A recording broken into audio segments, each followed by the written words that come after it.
They said a woman without a wolf had no business breathing palace air, let alone standing beside a king.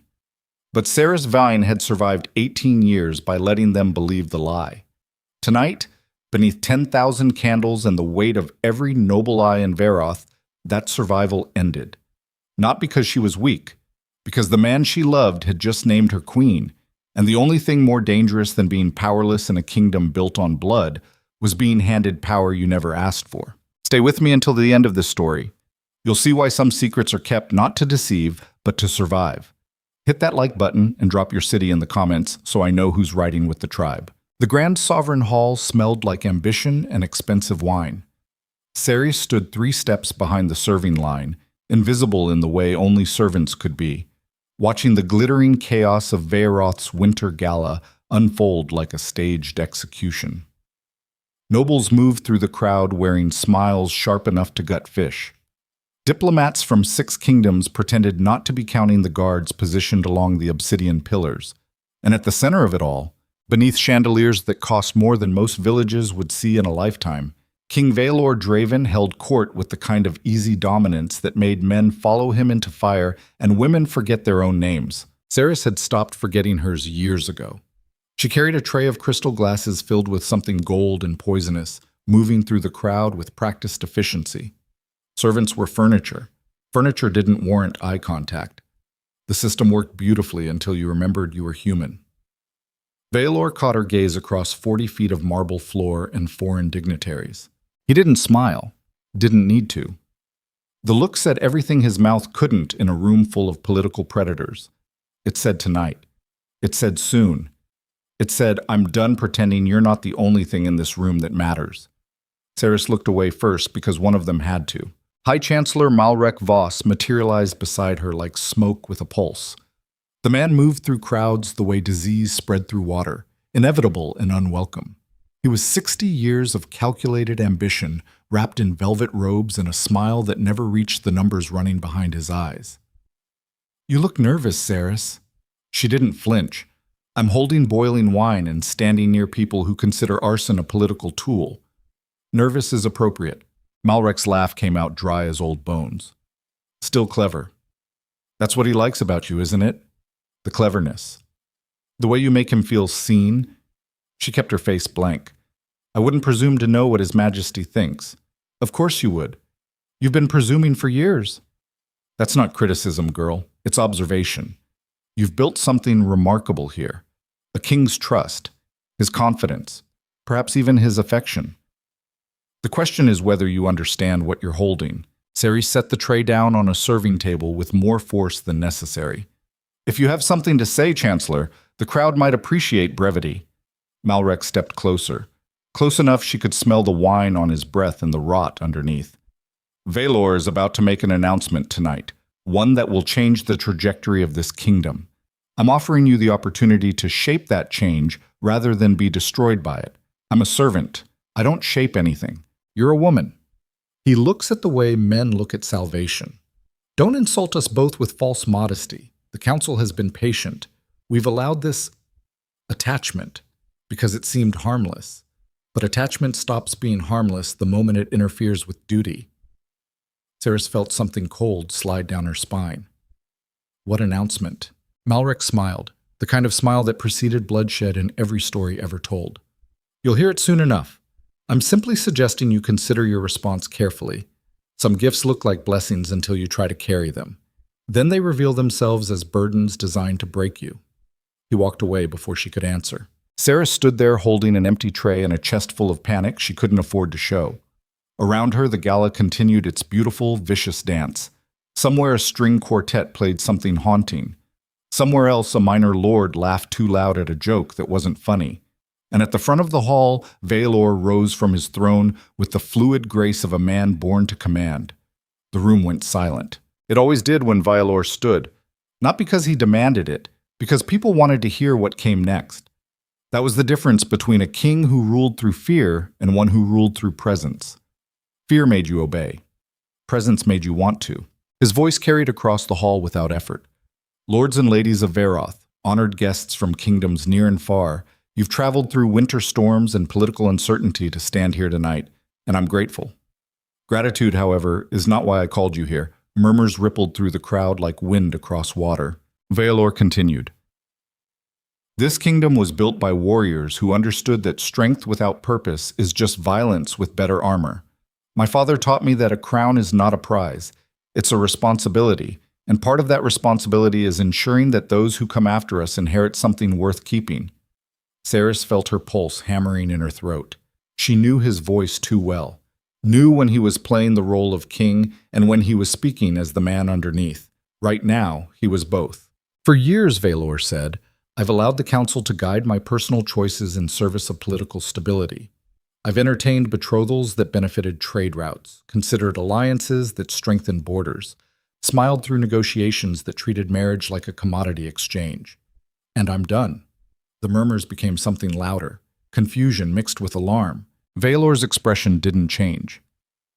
I've watched men build empires on the backs of compromise, watched them trade pieces of themselves until nothing remained but the throne they sat on.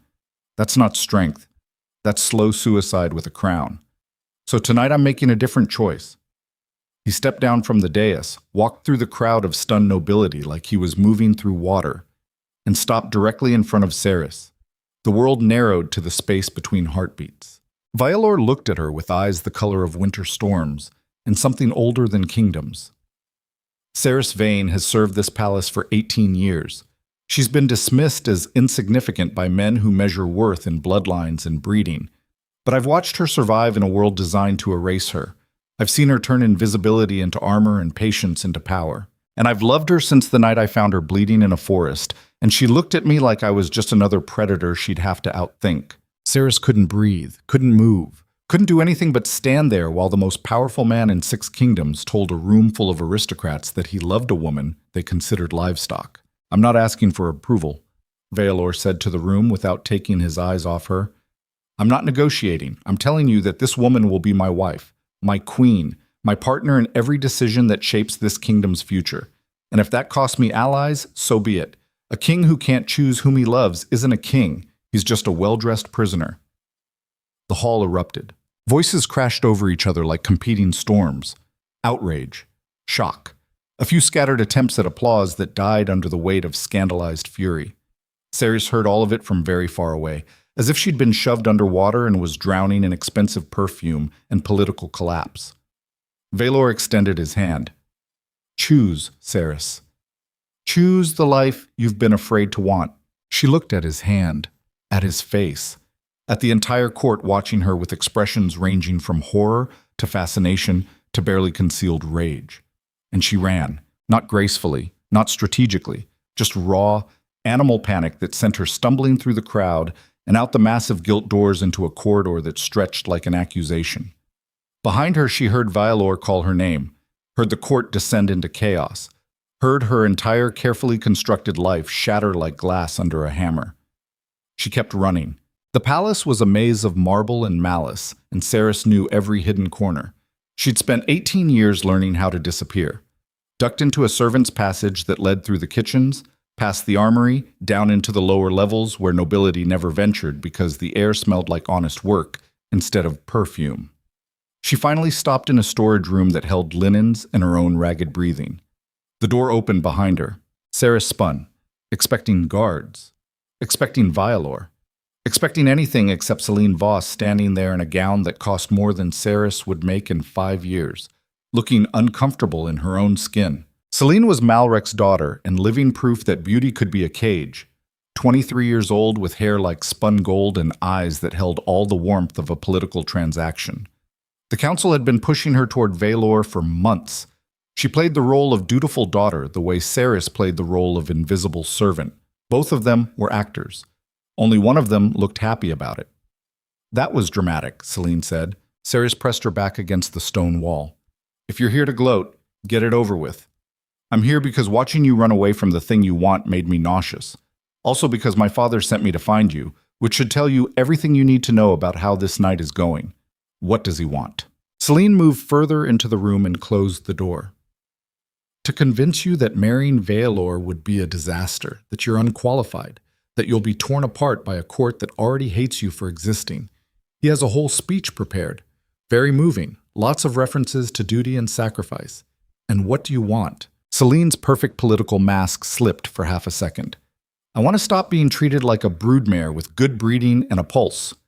But we don't always get what we want, do we? The two women stared at each other across a storage room that smelled like lavender and resignation. Seris spoke first. Why are you really here? Because you look terrified up there. And I know what it's like to be terrified of the thing everyone tells you should make you grateful. Celine picked at the embroidery on her sleeve. My father thinks if he can get you to refuse Vaelor, the king will eventually settle for me. A safe choice. A political asset.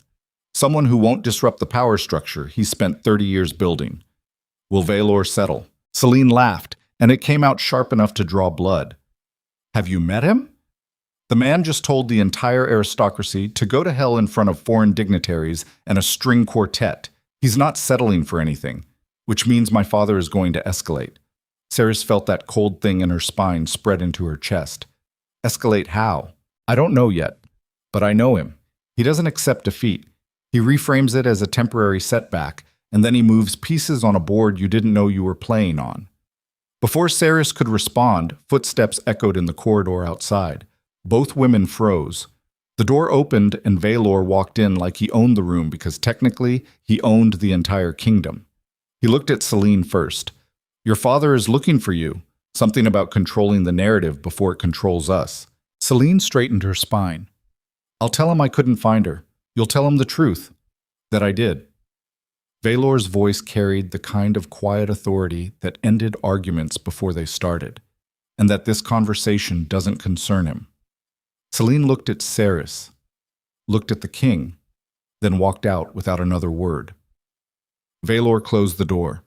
The silence that followed was louder than the chaos in the grand hall. He spoke first. You ran. Seris found her voice underneath the panic. What did you expect me to do? Curtsy, and thank you for making me a target. I expected you to trust me. Trust you to do what? Protect me from an entire court that wants me dead. From political enemies who will use me to destroy you.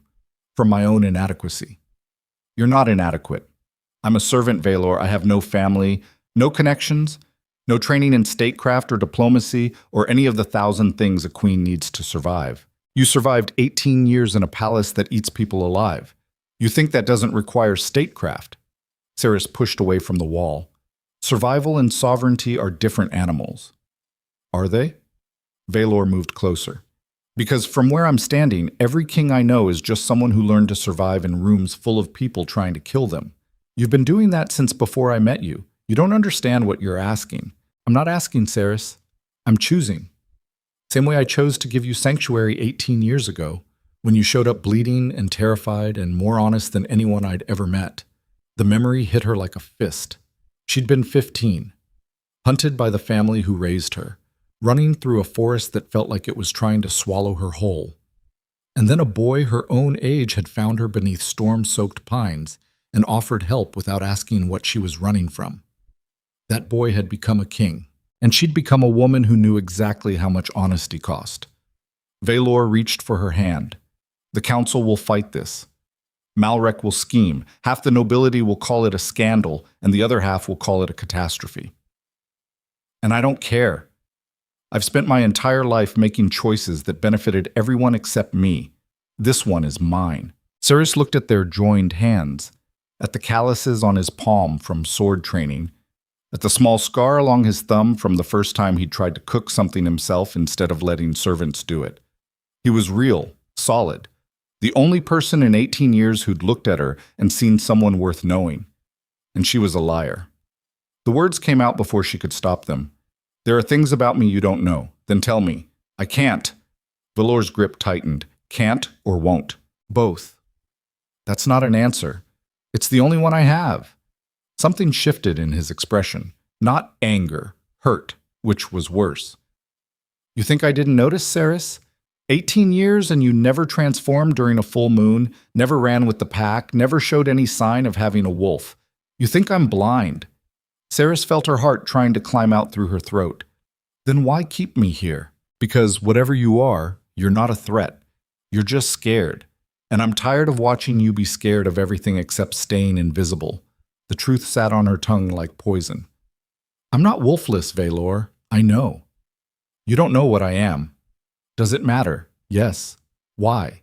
Because, Seris said, and her voice broke on the word, because the last people who saw what I really was tried to kill me.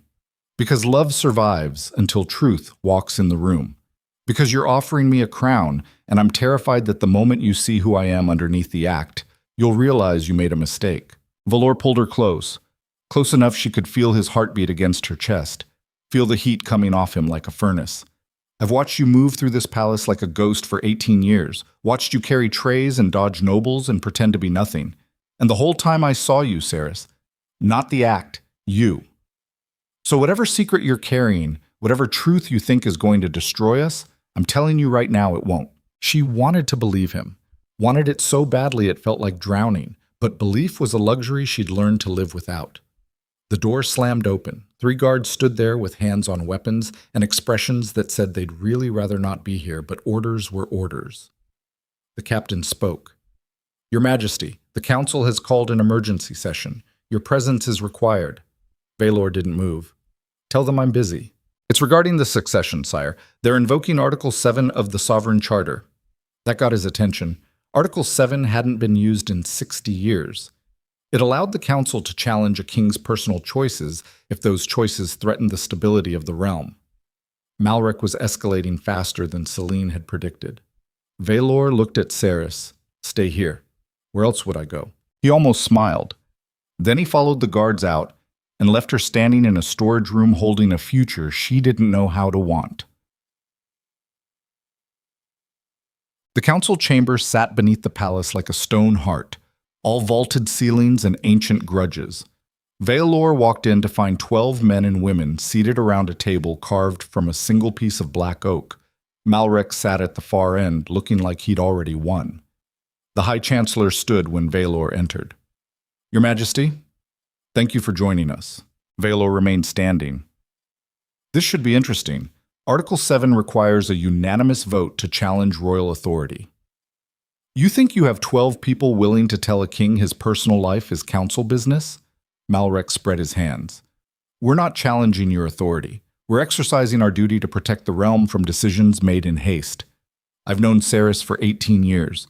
That's not haste. That's patience. Councillor Thane, a military general with more scars than diplomacy, leaned forward. With respect, Your Majesty, patience doesn't make a serving girl qualified to rule. She's not a serving girl. She's a woman who survived in a world designed to erase her. Surviving and leading are different skill sets, Malrek said smoothly. No one questions Miss Veyne's intelligence or her loyalty to you personally. But a queen must command respect from foreign rulers, must understand complex political negotiations, must produce heirs with bloodlines that strengthen alliances rather than raise questions about legitimacy. Vaelor's voice went cold. Careful, Chancellor. I'm being practical. The Council has a responsibility to ensure continuity, to prevent chaos. Your affection for Miss Veyne is understandable, but affection is not qualification. And what qualifies someone to be queen? A politically convenient bloodline. A father with the right connections. The ability to smile through dinner while plotting someone's downfall. Lady Kasra, one of the few council members Vaelor actually respected, spoke up. What the Chancellor is trying to say, perhaps inelegantly, is that the court will devour her. The nobility already resents her proximity to you. Elevating her to queen will create enemies you can't afford. I have enemies already. Adding a few more won't change the math. It will if those enemies decide a king who makes irrational personal choices might make irrational political ones, Malrek said. Foreign rulers are watching this kingdom closely. Our allies want stability. Our enemies want weakness. A controversial marriage gives them both. Vaelor looked around the table, looked at 12 people who'd spent their lives serving crown and country and compromise. You think I'm being irrational? You think choosing to marry someone I love instead of someone politically useful makes me unfit to rule? We think it makes you human, Lady Kasra said quietly. And humans make mistakes. The silence that followed was sharp enough to cut. Vaelor leaned forward, palms flat on the table. Let me tell you what I think. I think you've all spent so long treating monarchy like a business transaction that you've forgotten what leadership actually requires. It's not just strategy. It's conviction, the willingness to stand behind your choices even when everyone else calls them mistakes. My father taught me that a king who rules by committee isn't a king, he's a figurehead. And I didn't survive the last decade of wars and political coups to become a puppet wearing a crown. Malrek's expression didn't change. No one is suggesting you're a puppet, Your Majesty. We're suggesting that perhaps this decision deserves more consideration, more time. I've had 18 years, then perhaps Miss Veyne needs time to understand what being queen actually means, to prepare for the responsibility, to decide if she truly wants a life where every choice is examined and every mistake is magnified. Vaelor straightened. You want me to delay the engagement. We want you to be certain, and we want her to be certain. Because once this is announced formally, there's no walking it back without looking weak. And weakness in a king is blood in the water. The council stared at him with expressions ranging from concern to calculation. Vaelor looked at Malrek and saw exactly what the man was doing, planting doubt, creating space for an alternative, making delay look like wisdom instead of manipulation. Fine, Vaelor said. You want certainty. I'll give it to you. 1 week, I'll court Seris properly, publicly. Let the court see that this isn't impulse. And at the end of that week, I'll formalize the engagement in front of the entire kingdom. If she refuses, I'll accept it. But if she says yes, this conversation is over, permanently. Malrek smiled. That seems reasonable.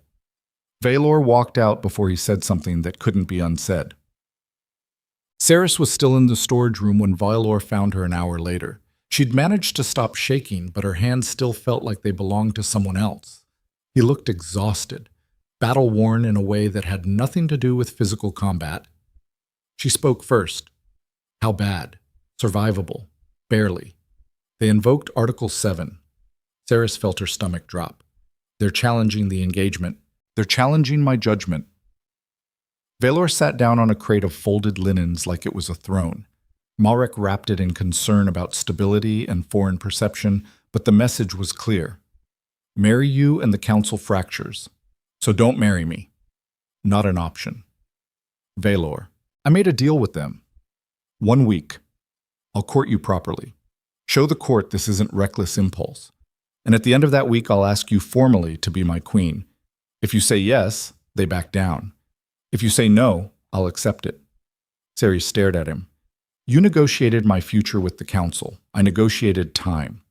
What you do with it is your choice. That's not a choice. That's a countdown to disaster. Vaelor stood and moved close enough she could see the silver flecks in his gray eyes. You've been running since the moment I named you in that hall. From me. From the life you're afraid to want. From whatever truth you think is going to destroy everything. And I'm giving you a week to stop running. To decide if what we have is worth fighting for. Because I already know my answer. What if my answer is no? Then I'll spend the rest of my life respecting it and hating it. But respecting it. The honesty in his voice was worse than any threat.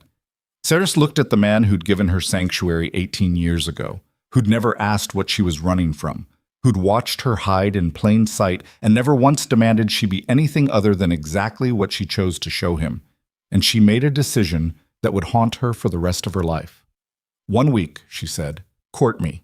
Show the council I'm not a liability, and at the end of it, I'll give you an answer. Vaelor kissed her forehead. Small gesture, massive weight. Then he left her alone in a storage room that smelled like lavender and the future burning down around her. The week that followed was a nightmare dressed as a fairy tale. Vaelor courted Seris the way he did everything else, with absolute conviction and no regard for anyone's opinion except hers.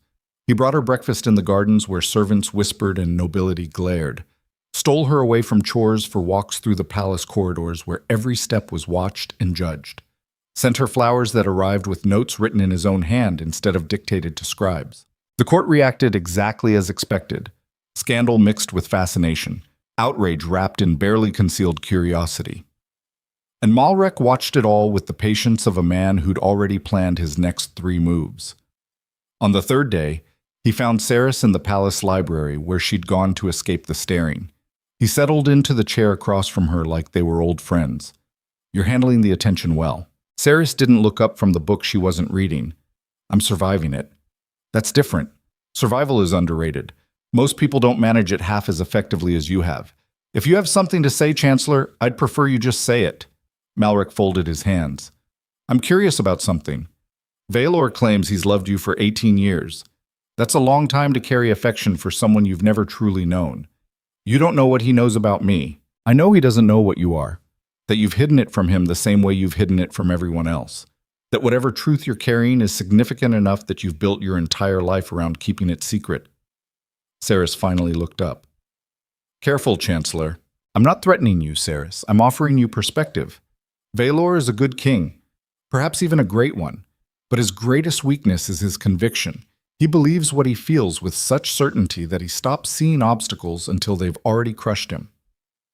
And you think I'm the obstacle. I think you're a woman who understands that love survives only until truth enters the room. Malric leaned forward. What happens when he finally sees what you really are? When the secret you've kept for 18 years comes into the light? Do you think his love will survive that? Or do you think it will curdle into something else? Something that looks like betrayal? Seris felt her hands start to shake. Malric continued, I'm not asking you to tell me your secret. I'm asking you to consider what revelation will cost him. A king can survive scandal. He can even survive a controversial marriage. But he cannot survive looking weak. And a king who discovers his future queen has been lying to him for 18 years looks weak. Looks like a fool who let affection blind him to reality. You want me to refuse him? I want you to love him enough to protect him from a choice that will destroy him. Step away from the throne, Seris. Remain in his life if he needs you. But let someone politically viable wear the crown.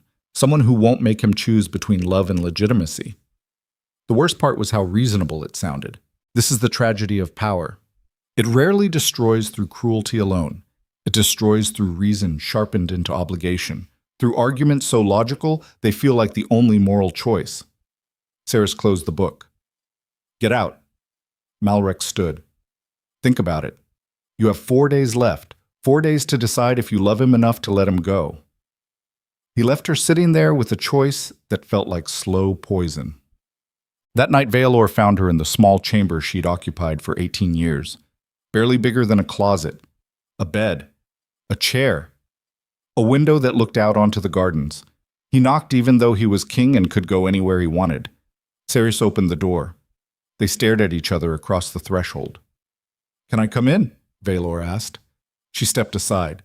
He walked in and looked around at 18 years of living small, at the careful way she'd made a cage feel like a choice. This is where you've been sleeping. It's where I've always slept. Seris? She turned away because looking at him hurt. What do you want from me, Vaelor? Honesty. I can't give you that. Certainty. I don't have it. I'm trying to survive a situation I never asked for, and you're making it impossible. Good. She spun around. Good. You've spent 18 years surviving. I'm asking you to try living. There's a difference. Living is a luxury I can't afford. Why not? Because, she said, and the words came out raw and desperate, because I know what happens when people see who I really am. I know what fear looks like when it replaces love, and I can't watch that happen with you. I can't watch you look at me the way they did. Who's they? The family who raised me, the people who said they loved me until the first transformation, until they saw what I was and decided I was better off dead. Vaelor went very still. They tried to kill you. Yes. Because you're not wolfless. No. What are you? Seris felt the truth trying to claw its way out. Felt 18 years of hiding, straining against one moment of wanting to be known. And she couldn't do it, couldn't risk everything on the hope that he'd be different. Something they'd never seen before, she said quietly. Something that terrified them enough to hunt a 15-year-old girl through burning forests. Vaelor crossed the small room and took her face in his hands. Look at me. She did. I don't care what you are. I care who you are. And I've known who you are since the night I found you bleeding and defiant and more brave than anyone I'd ever met. Whatever form that courage takes doesn't change the fact of it. You say that now. I'll say it always. Seris wanted to believe him, wanted it so desperately it felt like a physical ache. Instead, she kissed him. It was supposed to be gentle, a moment of connection before the world came crashing back in. But desperation had other plans. The kiss turned into something fierce and consuming. Vaelor's hands tangled in her hair, her fingers dug into his shoulders. 18 years of wanting and hiding and surviving collapsed into a single point of contact. He backed her toward the bed without breaking the kiss. She went willingly because some part of her had been waiting for this since she was 15 years old.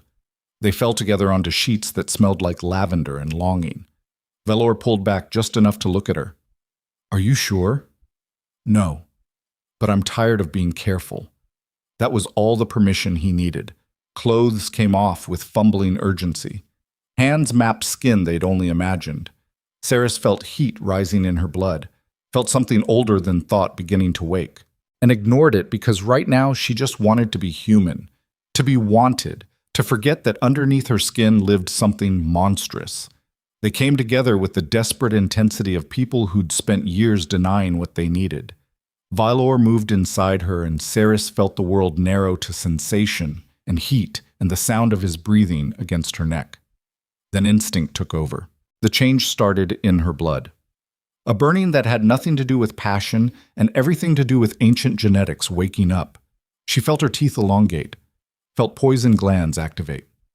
No, not now, not like this. But biology didn't negotiate. Vaelor kissed her throat, and Seris felt control slipping, felt the beast underneath her skin demanding release, demanding completion of a bond that would tie them together permanently. And she bit him, not hard, just enough to break skin, just enough for venom to flood from her glands into his bloodstream.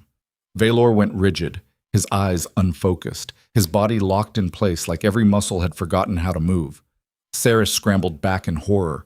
Vaelor collapsed onto the bed, breathing shallow, skin pale. She'd poisoned him. The man she loved. The king who'd given her sanctuary. The only person in 18 years who'd looked at her and seen something worth keeping. And she'd poisoned him. Seris pressed her hands over her mouth to keep from screaming. Vaelor's eyes flickered, found hers. And in that moment, she saw confusion. Saw his body fighting something it didn't understand. Saw the beginning of fear. She ran. Out of the room, down corridors that blurred together, past guards who shouted questions she couldn't hear over the sound of her own heartbeat trying to escape her chest. She ran until she found Malrek standing in a shadowed alcove like he'd been waiting for exactly this moment. He looked at her tear-stained face and disheveled clothes and smiled. "So," the Chancellor said quietly, "the truth came out after all." Seris couldn't speak, could barely breathe. Malrek's voice was almost gentle. "What did you do, child?" "I poisoned him. I bit him, and my venom got in his blood, and now he's dying." The word landed like a blade. "No," Seris whispered. "No, he was breathing. He was... for now. But you don't know what your venom does, do you? You've never tested it, never transformed completely. You've spent 18 years hiding what you are, and now it might cost the king his life. Help him. I'm not a healer, but I know people who are. People who might be able to counter whatever poison runs in your blood. If you do exactly what I say." Seris looked at him with eyes that felt like broken glass. Malrek stepped closer. "End the engagement. Publicly. Tell Vaelor you can't marry him, that you're not suitable, that tonight proved you're dangerous, and I'll make sure he gets the treatment he needs. That's extortion. That's survival. Yours and his. Choose quickly. You have about 4 hours before the venom reaches his heart." Seris felt everything she'd built crumbling into ash. She thought about Vaelor lying in her bed, body fighting poison she'd put there. Thought about the way he'd looked at her with confusion turning into fear. Thought about 18 years of hiding ending in the exact disaster she'd always known it would. And she made the only choice left. "Fine," she whispered. "I'll end it." Malrek smiled like he'd just won a war. And somewhere in the palace, Vaelor lay dying while the woman he loved traded his life for her surrender. Malrek moved fast. Within an hour, healers swarmed Vaelor's chambers like flies on a carcass. Seris wasn't allowed inside. She stood in the corridor listening to muffled voices discussing toxins and counteragents and whether the king would survive until morning. A guard she didn't recognize kept her at a distance. "Orders from the High Chancellor," he said without meeting her eyes. "No one enters until the situation stabilizes." Situation. Like Vaelor dying was a scheduling conflict.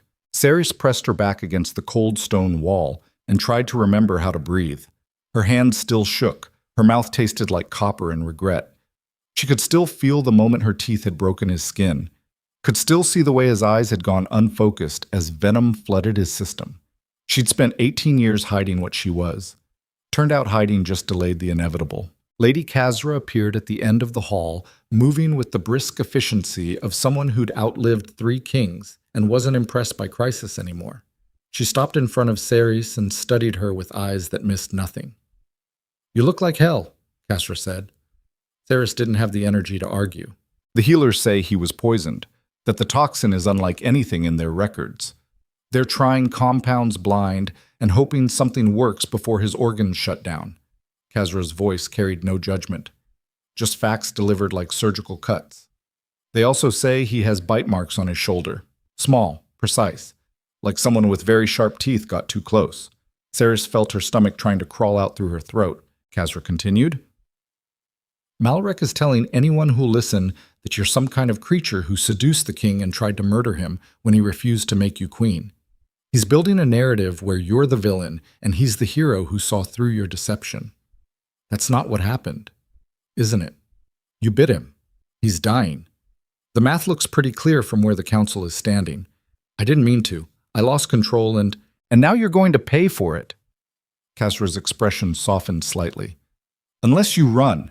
You've got maybe 6 hours before Malrek has enough support to order your arrest. I can get you out of the palace, get you somewhere safe." Seris looked toward the closed doors, hiding Vaelor from view.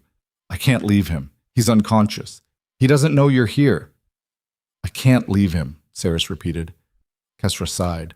"Then you're a fool, a brave one, but still a fool." She walked away before Seris could respond. The hours that followed felt like drowning in slow motion. Seris stayed in that corridor while healers came and went with expressions that grew progressively grimmer, while servants whispered in corners about the king's mistress who'd poisoned him, while guards looked at her like she was a problem waiting to be solved with steel.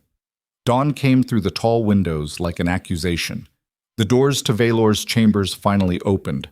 The head healer emerged looking like he'd aged a decade overnight.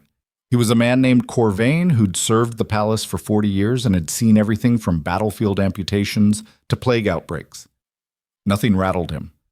Right now he looked rattled. "He's stable," Vaelor said. "Barely. We managed to slow the venom's progression, but we can't stop it. Whatever toxin is in his system is unlike anything we've encountered. It's not killing him quickly, it's just rewriting him, changing his blood chemistry. We don't know what the end result will be." Seris felt ice spread through her chest. "Can I see him?" Vaelor hesitated. "He's conscious, but he's not himself. The venom is affecting his cognition, his emotional regulation. He's going in and out of lucidity. I need to see him." The healer stepped aside. Seris walked into the chamber on legs that felt like they belonged to someone else. Vaelor lay in the massive bed looking smaller than she'd ever seen him. His skin had taken on a grayish pallor, sweat soaked through the sheets. His breathing came in shallow gasps that sounded like they hurt, but his eyes were open, and they found her the moment she crossed the threshold. "Seris," he said. His voice came out rough, damaged. She moved to the bedside and knelt. "I'm here. What happened?" "You don't remember. Pieces. We were—" And then pain, and then nothing. His hand reached for hers, fingers trembling. "What did you do to me?" The question landed like a blade between ribs. "I lost control," Seris whispered. "My nature. There are things about me I never told you. Things I was afraid to tell you, and last night they came out and I hurt you and I'm sorry. I'm so sorry." Vaelor stared at her with eyes that looked like storm clouds trying to remember how to rain. "You bit me." "Yes." "Why?" "I didn't mean to. It's instinct. When we bond, it happens without thought. Your kind." His grip tightened. "What are you?" "Something old. Something dangerous. Something that should have stayed hidden." "Show me." Seris pulled back. "No." "Show me," Vaelor repeated. His voice carried an edge she'd never heard before. Raw, almost feral. "You've poisoned me, changed me. Whatever happens next, I deserve to see what did this. Not like this. Not when you're—" "I'm dying, Seris." Vaelor didn't say it, but I can feel it. Whatever you put in my blood is killing me slowly. So before I go, I want to see the truth you've been hiding for 18 years. She looked at the man she loved lying in a bed soaked with sweat and venom and desperation. Looked at the way his hands shook, at the fear trying to hide behind anger in his eyes. And she made a choice she couldn't take back. Fine, she said quietly, but not here. Not like this. Then where? Somewhere private. Somewhere you won't have healers trying to intervene when they see what I am. Vaelor tried to sit up, failed. His body wasn't taking orders anymore. Help me up. You can't walk, then carry me, drag me. I don't care, but I'm not dying without answers. This is what sovereignty looks like when it's stripped down to bone and will. Not the pretty speeches or the diplomatic smiles, just raw refusal to surrender even when biology itself says stop. Seris helped him out of bed. He leaned against her with most of his weight, and they moved through the palace like ghosts haunting their own lives. Down servants' passages, through corridors that smelled like old stone and older secrets. They made it to the gardens before dawn fully broke. The air was cold, clean. Vaelor collapsed onto a stone bench beneath a tree that had been growing since before either of them was born. "Show me," he said again. Seris stepped back, looked at the sky turning from black to gray, and let go of 18 years of control. The transformation started in her blood like it always did, heat flooding through veins, bones beginning to shift. She felt her spine elongate, felt muscles tear and reform, felt her jaw extend and teeth sharpen into weapons. It hurt. It always hurt. But she'd learned to breathe through pain a long time ago. Her body expanded, limbs lengthening, torso thickening, claws erupting from fingertips that were no longer fingers. And from the base of her spine, something that had never existed in wolf form emerged with brutal precision, a serpent's tail, armored in obsidian scales, tipped with a barb that wept venom. The final form settled over her like a second skin she'd been forced to shed for nearly 2 decades. A lioness, massive, muscular, built for dominance and slaughter, with a chimera's tail that marked her as something that shouldn't exist. Seris stood there in the dawn garden and watched Vaelor see her completely for the first time. Waited for horror, waited for rejection, waited for him to call guards and have her killed. Instead, Vaelor started laughing. It came out weak, broken by whatever the venom was doing to his lungs. But it was genuine. "You're beautiful," he said. Seris shifted back to human form. The change hurt just as much in reverse. She stood there naked and shaking and completely confused. "You're dying, and you think I'm beautiful. I've been trying to figure out what you were for 18 years. I imagined everything from demon to deity. Never occurred to me you were just rare." He coughed, and blood flecked his lips. "How old is your bloodline?" "I don't know. The family who raised me found me as an infant. They never told me where I came from. Just that I was a mistake they were stuck with until I transformed and proved I was a monster." "You're not a monster. I just poisoned you, accidentally." "There's a difference." Vaelor tried to stand, failed again. His body was shutting down in stages. "If I die, it's not because you're monstrous. It's because I pushed you into bonding before you were ready. I should have told you, probably. But I understand why you didn't. Fear makes liars out of all of us eventually." Seris knelt in front of him, pressed her forehead against his. "What do we do now?" "Now," Vaelor said quietly, "you let me die, knowing the woman I love trusted me enough to show me the truth. That's more than most kings get." "You're not dying. I can feel it, Seris. Whatever you put in my blood is fighting for control, and it's winning. Then let me fix it." "How?" "I don't know. But my venom did this. Maybe my venom can undo it. That's not how poison works." "You don't know how my poison works?" "No one does. I've never tested it, never tried to understand it. I've just spent 18 years terrified of it."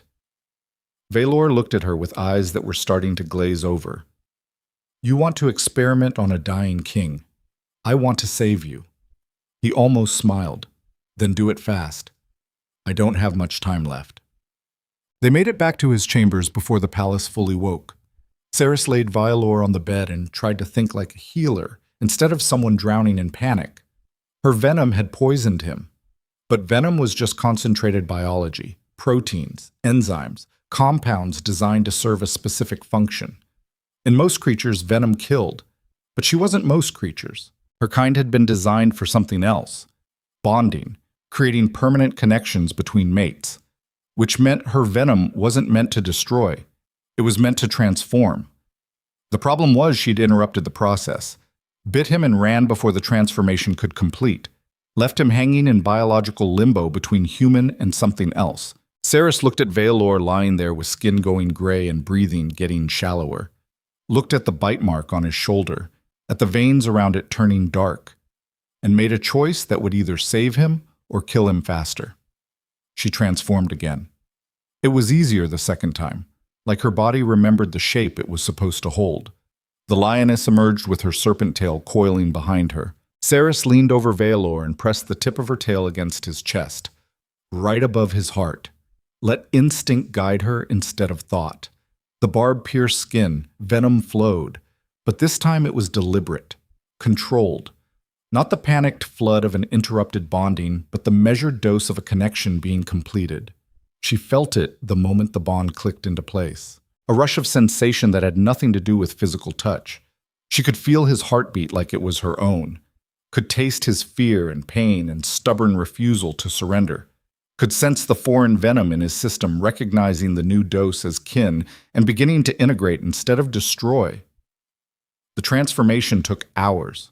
Seris stayed in her true form while Vaelor's body fought to accept what was happening, while his human DNA struggled against compounds designed to rewrite it, while biology waged war inside him. She felt every moment of his pain through the bond, felt his fever spike high enough to boil thought, felt his heart stutter and restart, felt him die and come back 3 separate times. And through it all, she stayed connected, feeding him venom in controlled doses, guiding the transformation instead of letting it run wild. Dawn became noon, became dusk. Finally, Vaelor's breathing steadied. His color returned. His eyes opened clear and focused. Seris shifted back to human form and collapsed beside him. Both of them were soaked in sweat and shaking. "Did it work?" she whispered. Vaelor sat up slowly, tested his limbs, his breathing, the way his body responded to commands. "I feel different, stronger, like something in me woke up. That's the bond. You're not fully human anymore, not fully what I am either, but something in between. Can you feel me?" "Yes." He looked at her with wonder fighting disbelief. "I can feel you too. Your fear, your exhaustion, your—" He stopped. "You love me. I've loved you for 18 years. I know, I just never felt it before. It's overwhelming. That's what bonding does. We're connected now, permanently. What I feel, you feel. What you need, I need. There's no going back." Vaelor reached for her hand. "Good. I never wanted back anyway." Before Seris could respond, the door slammed open. Malric stood there with 6 guards and an expression that said he'd been waiting for exactly this moment. He took in the scene with calculating eyes. The king recovered. Seris exhausted beside him, the bite marks visible on Vaelor's chest. "Interesting," Malric said. "The healers said you were dying. Now you're sitting up looking healthier than you have in days. One might wonder what changed." "Seris healed me," Vaelor said flatly, "with the same venom that poisoned you in the first place. Forgive me if I find that narrative suspicious. Believe what you want. I'm alive. That's what matters." Malric stepped into the room. The guards followed. "Is it? Because from where the council stands, this entire situation looks like an elaborate manipulation. A creature seduces the king, poisons him, then conveniently saves him to secure her position and his gratitude." "Careful, Chancellor. I'm being practical, Your Majesty. The council has been patient. We've allowed this infatuation to play out because we trusted your judgment. But judgment requires clear thinking, and a man bonded to a creature through venom is not thinking clearly. Get out." Malric didn't move. "The council has invoked Article 12. A king who is compromised by foreign influence or magical coercion can be temporarily removed from power until the threat is assessed and neutralized." Vaelor went very still. "You're attempting a coup. We're protecting the realm. There's a difference." Malric gestured to the guards. "Take Miss Veyne into custody. Secure the king's chambers. No one enters or leaves until the council convenes. The guards moved forward. Vaelor stood, placed himself between them and Seris. You'll have to go through me. That can be arranged, Malrek said quietly. The threat hung in the air like smoke. This is the moment when power reveals its true face, not in grand speeches or noble intentions, in the willingness to destroy anything that threatens control. Malrek had spent 40 years building influence, had positioned his daughter as the perfect political bride, had crafted a kingdom where the council guided the crown. And Vaelor was dismantling all of it by choosing love over strategy. Men who worship power eventually believe other hearts are territories to conquer. And when those territories refuse conquest, violence becomes the only language left. One of the guards stepped forward. Vaelor moved faster than should have been possible, faster than he'd moved before the bonding. He caught the guard's wrist and twisted hard enough, bone cracked. The man went down screaming. The other guards drew weapons. Malrek held up a hand. Stop. Killing the king solves nothing. Then leave, Vaelor said. Take your guards and your coup and walk out before I forget I'm supposed to be civilized. This isn't over. It is for tonight. Malrek looked at Seris, at the king standing in front of her with eyes that held something new and dangerous, at the bond between them that was visible in the way they moved in sync without touching. The chancellor smiled. You've made your choice, your majesty. Now live with the consequences. He left with the guards following like trained dogs. The door closed. Vaelor and Seris stood in the sudden silence. That was a mistake, she said quietly. What was? Showing him the bond made you stronger. Showing him you'd choose me over political stability. He's going to use this. Going to frame you as compromised. As a king who can't be trusted because his judgment is clouded by magical influence. Let him try. Vaelor. He's not bluffing about Article 12. If the council votes to remove you, there's legal precedent. They can strip your crown and install a regent until you're deemed fit to rule again. Then I'll fight them. You can't fight the entire council. Watch me. This is what dominance looks like when it's been backed into a corner. Not surrender, not compromise. Just pure stubborn refusal to bend even when bending is survival. But dominance without strategy is just violence waiting to happen. Seris grabbed his arm. Listen to me. Malrek has been planning this. He knew about my nature, knew that revealing it would create exactly this situation. He's been moving pieces while we were falling in love, and now we're trapped. So what do you suggest? I don't know. But fighting them head-on plays into his hands. He wants you to look unstable, to prove that bonding with me has compromised your ability to rule. Every aggressive move you make supports his narrative. Vaelor pulled her close.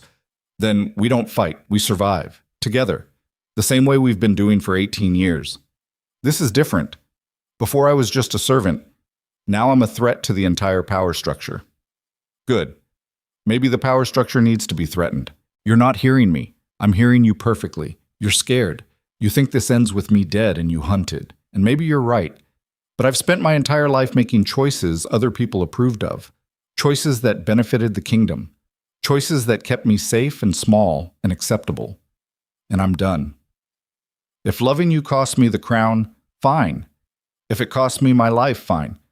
But I'm not giving you up to make the council comfortable. The words should have felt romantic. Instead, they felt like a death sentence.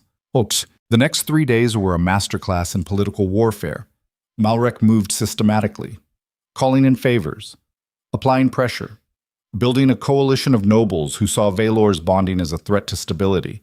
He framed it perfectly, not as prejudice against Seris, as concern for a king who'd been magically compromised. The narrative spread like disease. Servants whispered. Guards looked uncertain.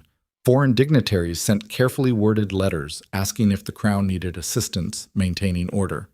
And through it all, Vaelor refused to hide. He brought Seris to council meetings, made her sit beside him during diplomatic sessions, treated her like the queen she wasn't yet officially crowned as. It was strategic suicide. Lady Kasra tried to warn him. She cornered Vaelor in a corridor between sessions and spoke with the bluntness of someone too old to care about offense. You're making this worse. Every time you parade her in front of the council, you prove Malrek's point, that you're too compromised to see reason. I see reason fine. I'm choosing to ignore it. That's not leadership, that's martyrdom. Maybe the kingdom needs a martyr. Khazra grabbed his arm. Listen to yourself. You sound like a man who's already accepted defeat. I've accepted that some things are worth losing for. Not the crown. Not the kingdom. Those aren't luxuries you get to sacrifice because you're in love. Vaelor pulled away. Then what do you suggest? Hide her. Pretend the bond doesn't exist. Go back to making decisions that benefit everyone except the two people who actually matter. I suggest you be smart. Malrek is building a case for your removal. Every day you refuse to acknowledge the problem is another day he gains support. By the end of the week, he'll have enough votes to invoke Article 12. And once you're removed, there's no guarantee you'll get the crown back. Let him try. He will. And you'll lose. Because you're fighting emotion with politics, and emotion always loses. She walked away before he could argue. That night, Seris found Vaelor in his chambers staring at maps like they held answers they didn't. Khazra's right, she said. He didn't look up. About which part? All of it. You're letting love make you reckless, and reckless kings don't survive. I don't care. You should. Because when Malrek removes you, I'm the one who will pay the price. They'll execute me for corrupting the crown, for using magic to control you, for being the monster who destroyed their perfect political order. That won't happen. It will. And you know it. Vaelor finally looked at her. So what do you want me to do? Give you up? Let Malrek win. Marry his daughter and pretend the last 18 years didn't happen. I want you to survive. Not without you. Then we're both dead. The truth sat between them like a third presence. Seris moved to the window, looked out at the capital spreading below like a living organism, watched lights flicker in windows, watched people move through streets carrying lives that didn't include dying for love. There might be another option, she said quietly. Vaelor came to stand beside her. I'm listening. We give Malrek what he wants. Publicly. Make a show of ending the engagement, of me leaving the palace, of you returning to duty unmarried and focused on the kingdom. Absolutely not. Wait. Let me finish. We end it publicly. But privately, through the bond, we stay connected. I disappear. You stabilize your rule, and when the time is right, when Malrek has relaxed and the council has moved on, we come back together, stronger, with a plan. That's surrender. That's strategy. You said it yourself. Emotion loses to politics. So we use politics. We play their game until we're in position to change the rules. Vaelor stared at her. You want me to lie to the entire kingdom. I want you to survive. And sometimes survival requires deception. This is what fear does. It takes people who are brave and noble and turns them into strategists who've forgotten why they started fighting in the first place. But it's also what intelligence does. It recognizes when charging forward is suicide and retreat is the only way to live long enough to fight another day. How long? Vaelor asked. How long do we hide? However long it takes. Months. Years. Until the council trusts you again. Until they've forgotten I exist. I'll never forget you exist. I'm not asking you to forget. I'm asking you to wait. The bond between them pulsed. She could feel his resistance, his instinct to fight, his absolute refusal to accept anything that looked like surrender. But she could also feel the part of him that was terrified, the part that knew Khazra was right, that emotional leadership got kings killed. Before he could answer, someone knocked on the door. Selene entered without waiting for permission. She looked like she'd been crying. Her carefully constructed political mask was gone. Just a young woman drowning in someone else's ambition. My father is calling for a vote tomorrow, she said without preamble. He has 7 council members confirmed, needs 5 more for majority. He's confident he'll get them. How confident? Vaelor asked. Certain. He's been working on this for weeks. Ever since you announced the engagement. This was always his endgame. Seris felt ice spread through her chest.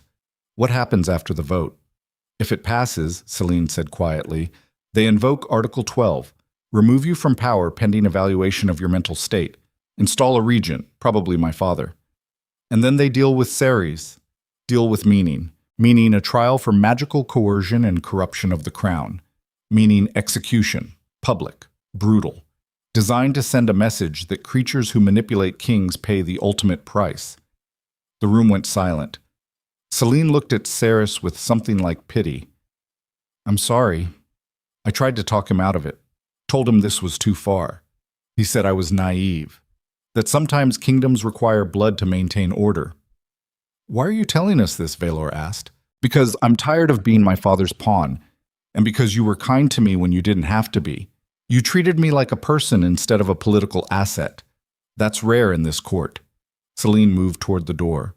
You have until tomorrow afternoon. After that, the vote happens and everything changes. Use the time wisely. She left as quietly as she'd entered. Vaelor and Seris stood in the silence that followed. Your plan won't work, Vaelor said finally. Even if I publicly end the engagement, Malrek won't stop. He'll still push for your execution, still frame you as a threat. The only difference is I won't have the political capital to protect you. Then what do we do? Seris looked at him, at the man who'd given her sanctuary 18 years ago, who'd loved her without knowing what she was, who'd bonded with her despite the venom trying to kill him, and made a decision that would either save them or destroy everything. We fight, she said, but not the way he expects, not with politics or strategy or careful planning. We fight with the only weapon we have left, which is truth, complete, undeniable, public. Vaelor stared at her. You want to reveal yourself to the entire court. Let them see what you are. Let them see what we are. Together, bonded, stronger than we were apart. We stop hiding, stop apologizing, stop letting fear dictate our choices. They'll kill you. Maybe. Or maybe they'll be too shocked to act. Either way, at least we'll face it together instead of dying separately. This is what courage looks like when it's been stripped of every other option. Not the absence of fear. Just the decision that some things are worth dying for even when survival is still possible. Vaelor took her hand. When? Tomorrow. Before the vote. We call an emergency assembly. Invite everyone. The council. The nobility. Foreign dignitaries. The entire court. And we show them exactly what they're voting to destroy. The bond between them pulsed with shared terror and shared resolve. They had one day to prepare. One day before everything they'd built came crashing down or transformed into something new. One day before the truth walked into a room full of people who'd spent their entire lives fearing it. And somewhere in the palace, Malrek smiled and continued counting votes he believed would end a king and a creature both. He had no idea what was coming. None of them did. The Grand Sovereign Hall was built to hold 1,000 bodies and twice as many ambitions. Tonight it held both, plus the weight of 18 years coming to a violent conclusion. Seris stood in the antechamber with hands that wouldn't stop shaking. Through the heavy doors she could hear the murmur of assembled nobility, could smell expensive perfume and cheaper desperation, could feel the bond between her and Vaelor pulsing like a second heartbeat that refused to calm down. He stood beside her wearing formal regalia that turned him from man into symbol. Crown, robes, the ceremonial sword he'd never actually used in combat, all of it designed to remind people he was king before he was human. But she could feel the human underneath, could sense his fear matching hers, could taste his determination like copper on her tongue. Are you ready? He asked quietly. No. Good. Neither am I. This is what bravery actually looks like. Not the absence of terror, just the decision to walk forward while terror screams at you to run. Most people spend their lives avoiding moments like this, the ones where everything you've built stands on a knife edge, and the only way forward is to jump. Vaelor took her hand. Whatever happens in there, we face it together. Seris wanted to believe him, wanted to trust that love and conviction would be enough against an entire court trained in the art of destroying things that threatened order. But she'd lived too long in the shadows to believe light always won. The doors opened. They walked into chaos pretending to be ceremony. The Grand Sovereign Hall stretched before them like a mouth preparing to swallow. Obsidian pillars rose toward vaulted ceilings. Crystal chandeliers cast light that turned everything sharp and unforgiving. And packed between the marble and the malice stood everyone who mattered in 6 kingdoms. The council sat in elevated seats along the eastern wall, Malrek at the center looking like he'd already won. Foreign dignitaries clustered near the southern entrance. Minor nobility filled the remaining space like well-dressed vultures waiting for something to die. And at the far end, positioned perfectly to catch maximum light, sat an empty throne. Vaelor's throne, the one Malrek was about to try to take from him. Vaelor led Seris down the center aisle. Every step echoed, every eye tracked their movement. She could feel judgment rolling off the crowd in waves, could hear whispers that didn't bother hiding contempt. There she is, the creature, the thing that corrupted him. Look at her walking like she belongs here. Seris kept her spine straight and her expression blank. Survival had taught her how to turn invisible. Tonight she needed to be the opposite, needed to be so visible they couldn't look away. They reached the dais and Vaelor turned to face the assembly. Silence fell like a blade. "Lords and ladies of Vaeroth," Vaelor began. His voice carried without effort, filled the hall without strain. "You've been summoned here because the council has called for a vote on my fitness to rule. They believe I've been compromised, that my judgment has been clouded by magical influence, that the woman standing beside me represents a threat to the stability of this kingdom." Murmurs rippled through the crowd. Vaelor continued, "They're not entirely wrong. I have been changed. The bond between Seris and myself is real. It's permanent, and it has altered me in ways I'm still discovering. But compromise and transformation are not the same thing. One weakens, the other strengthens, and I'm here tonight to show you the difference." He gestured to Seris. She stepped forward with a chest full of panic and a spine made of sheer stubborn will. "For 18 years, Vaelor said, this woman has lived among you, served you, been dismissed as insignificant by people who measure worth in bloodlines instead of character. And for 18 years she's carried a secret that would have gotten her killed if revealed. Not because she's dangerous, but because she's different. And this court has never been kind to difference." Malrek rose from his seat. "Your Majesty, with respect, this assembly was called to vote on your removal, not to hear speeches defending your questionable choices." "Sit down, Chancellor. I'm not finished." The command in Vaelor's voice left no room for argument. Malrek sat, but his expression promised retribution. Vaelor looked out at the assembled crowd. "You want to know if I've been compromised, if my judgment can be trusted, if the bond between us has turned me into something unfit to rule. Fine. Let me show you exactly what you're voting to destroy." He turned to Seris. She met his eyes and saw certainty there, saw love that refused to apologize for existing, saw a man who decided that truth mattered more than survival. Through the bond, she felt him say, "Do it." Seris stepped into the center of the hall, took a breath that tasted like the end of everything, and let go of control. The transformation started the way it always did, heat flooding through blood, bones beginning to crack and reform. She felt her spine elongate with brutal precision, felt muscles tear and rebuild, felt her human skin split to make room for something older. The crowd went silent, not the respectful silence of earlier, the horrified silence of people watching their worst fears manifest in front of them. Seris's body expanded, limbs thickening with muscle designed for slaughter, torso widening to accommodate a ribcage built to crush. Her face elongated into a muzzle full of teeth that could tear through steel.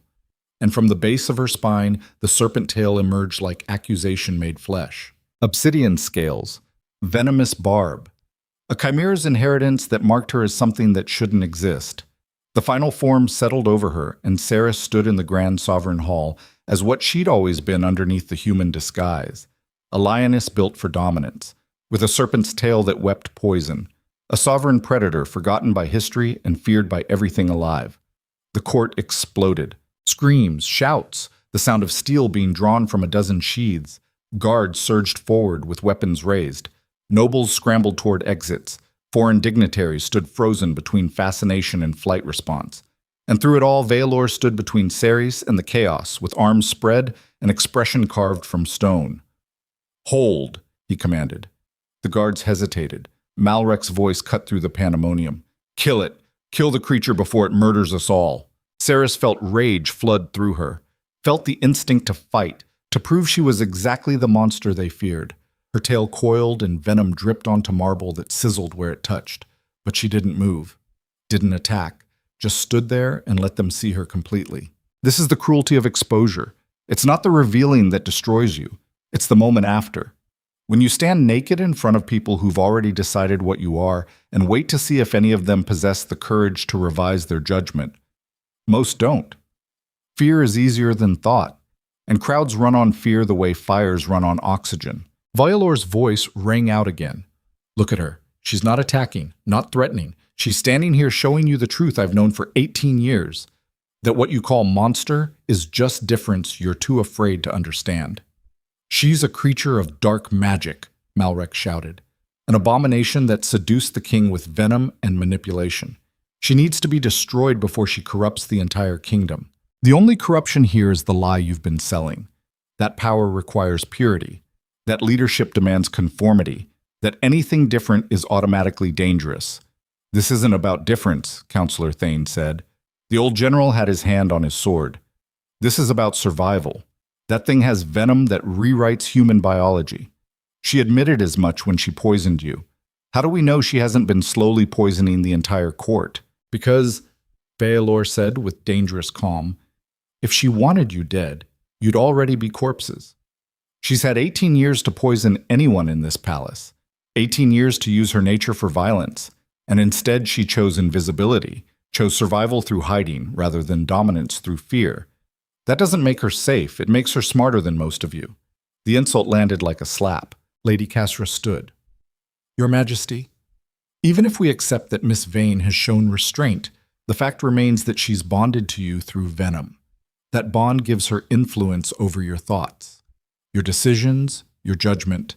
We cannot allow the crown to be controlled by a creature we don't understand. She's not controlling me.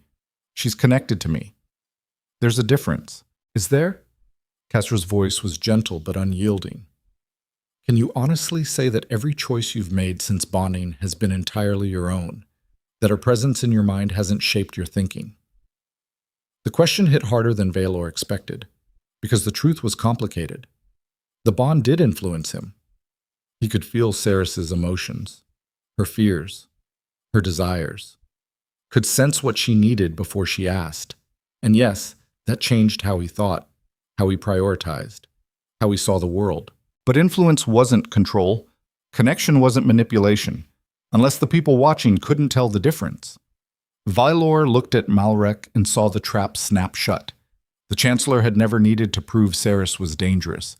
He just needed to prove the bond existed, needed to plant enough doubt that the council would vote to remove a king they claimed was compromised.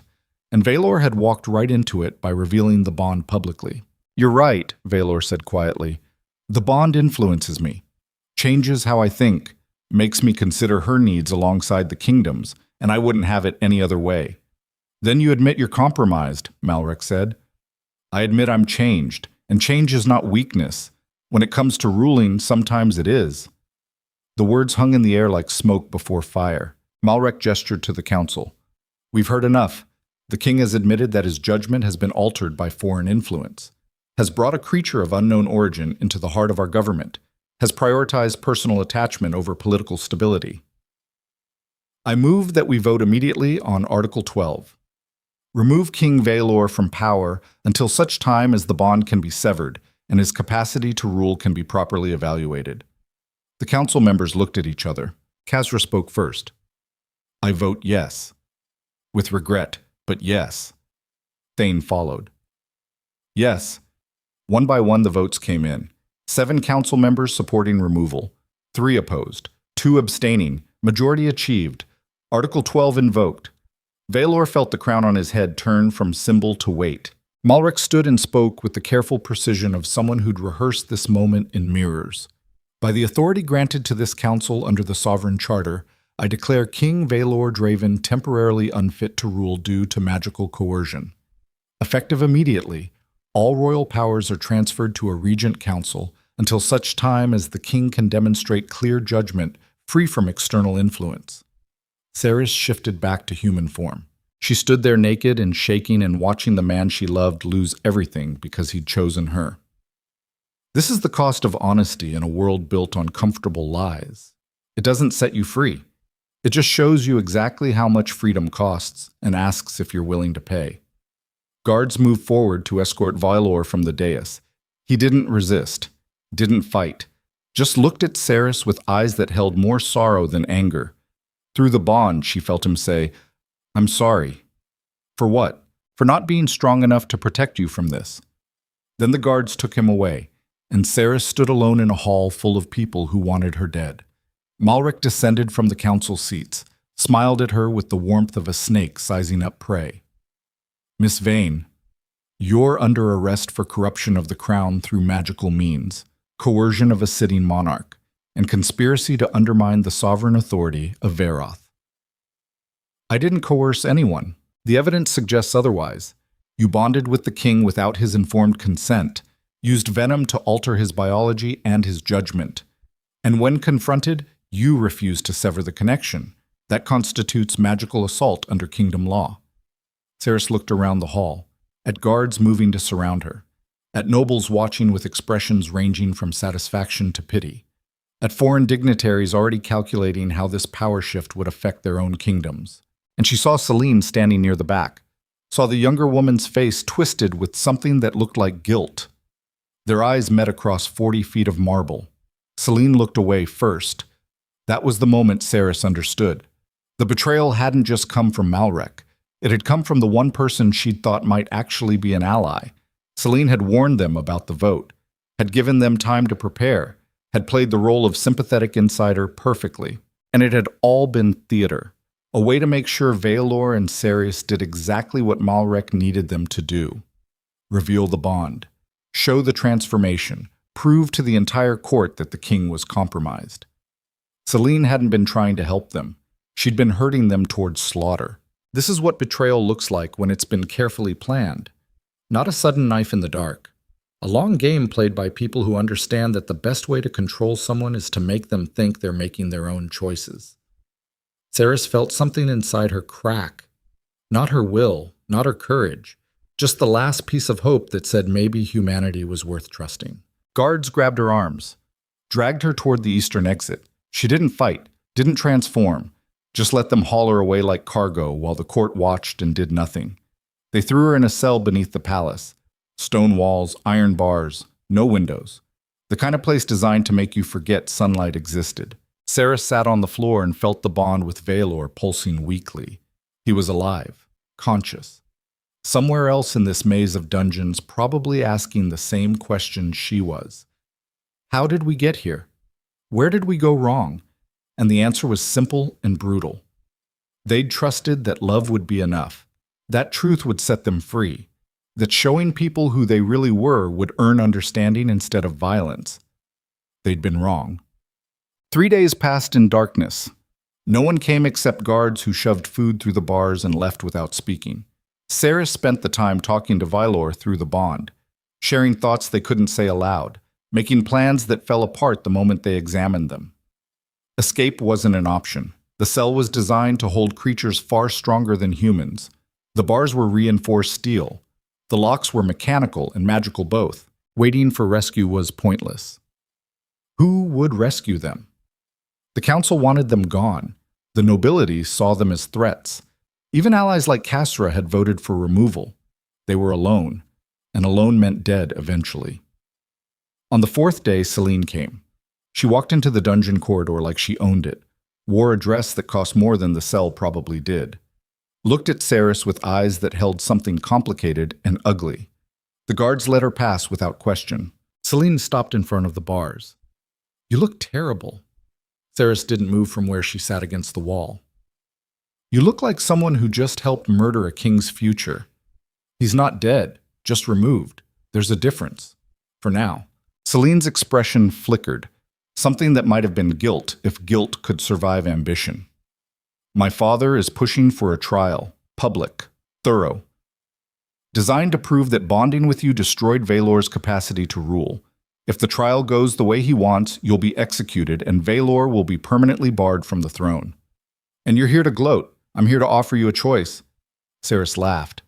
It came out broken. "What choice do I have?" Celine pulled a small vial from her sleeve, held it up to the torchlight. Inside was liquid the color of smoke and old blood. "This is a compliance draft. Very rare, very expensive. 1 dose and you'll become malleable, suggestible. You'll answer questions truthfully, follow orders without resistance, and most importantly, you'll testify at the trial exactly the way my father needs you to. You want me to confess to corrupting Vaelor. I want you to survive. If you take this willingly, Testify that the bonding was accidental, that you regret it, that you want it severed. My father will show mercy. Exile instead of execution. You'll live. You'll just live somewhere far away from here. And Vaelor will eventually move on. Kings do. They remarry, have heirs, build legacies. He'll forget you given enough time. Through the bond, Seris felt Vaelor's rage spike, felt him shouting at her to refuse, to fight, to choose death over surrender. But she also felt his fear, his desperate need for her to survive, even if survival meant separation. "Why are you doing this?" Seris asked. Selene set the vial on the floor near the bars. "Because watching you walk into that hall and transform was the bravest thing I've ever seen. And because I'm tired of being the coward who does what she's told. This is me trying to save at least one person from my father's ambition, by drugging me into compliance, by giving you a way out that doesn't end in blood." Selene stepped back. "You have until tomorrow morning. The trial starts at noon. Take the draft, or don't. But understand that without it, my father will make sure your execution is slow and public, and designed to prove that creatures who threaten kings deserve the worst death imaginable." She walked away, left Seris sitting in a cell staring at a vial that represented everything she'd spent 18 years trying to avoid. Surrender dressed as mercy. Survival purchased through the annihilation of self. A choice between living erased or dying intact. Seris picked up the vial, held it in hands that had stopped shaking 3 days ago, looked at liquid that promised peace through oblivion, and felt Vaelor through the bond, felt his absolute conviction that she should refuse, that death with dignity was better than life as someone else's puppet. But Vaelor was a king. Kings were trained to believe martyrdom had value, that dying for principles meant something. Seris was a survivor, and survivors understood that principles didn't mean anything if you weren't alive to defend them. She uncorked the vial, stared at the contents, and through the bond felt Vaelor screaming, "No, The trial began at noon in a courtroom designed for theater. Tiered seating, perfect acoustics, sight lines calculated so everyone could see the accused without obstruction. The kingdom had built this room to remind people that justice was a performance where the ending was decided before the curtain rose. Seris sat in chains at the center, wrists bound, ankles shackled, dressed in gray cloth that marked her as condemned before verdict was even spoken. The compliance draft sat in her stomach like lead. She'd taken half the vial, just enough to dull the sharpest edges of resistance, not enough to turn her into a complete puppet, a gamble that she could play the role Malrek needed while keeping enough of herself intact to fight if opportunity emerged. But opportunity required allies, and she didn't have any. Malrek presided over the trial from an elevated bench, wore robes of judgment that made him look like some kind of secular deity, spoke with the careful cadence of someone who'd practiced every word. "Seris Veyne, you stand accused of corruption through magical means, of using venom to coerce and control King Vaelor Draven, of undermining the sovereign authority of this kingdom through deception and manipulation. How do you plead?" Seris felt the words form without her permission, the draft working exactly as designed. "Guilty." Murmurs rippled through the courtroom. Malrek continued. "Tell the court in your own words how you corrupted the king." The compliance draft pulled truth from her like poison from a wound. "I bonded with him without explaining what it meant. Used venom during an intimate moment to create a permanent connection. The bond influences his thoughts, makes him prioritize my needs, changes his judgment in ways he can't fully control." Every word was technically accurate. Every word was also designed to damn her. "And did you do this intentionally?" Malrek asked. This was the moment. The question that would determine whether she lived or died, whether Vaelor kept any chance of reclaiming his throne or was permanently barred from rule. The compliance draft pushed her toward truth, toward admission that would make everything clean and simple. But Seris had spent 18 years learning how to survive in spaces that wanted her dead, had learned that truth was flexible, that words could be weapons if you knew how to aim them. "No," she said. The bonding was instinct, not choice. My kind bonds during intimacy. It's biological imperative. I didn't plan to corrupt him. I just failed to prevent what my nature demanded. The answer was true enough to satisfy the draft, false enough to maybe create doubt. Malrek's expression didn't change, but she saw calculation flicker in his eyes. So you claim the corruption was accidental. I claim it happened. Whether it's corruption or connection depends on perspective. That's not an answer. It's the only one I have. Malrek leaned forward. Let me be clear, Miss Veyne. You bonded with the king knowing it would alter him, knowing it would create permanent influence, and you did nothing to prevent or reverse it. That is corruption regardless of intent, or it's love refusing to apologize for existing. The words came out sharper than the draft should have allowed.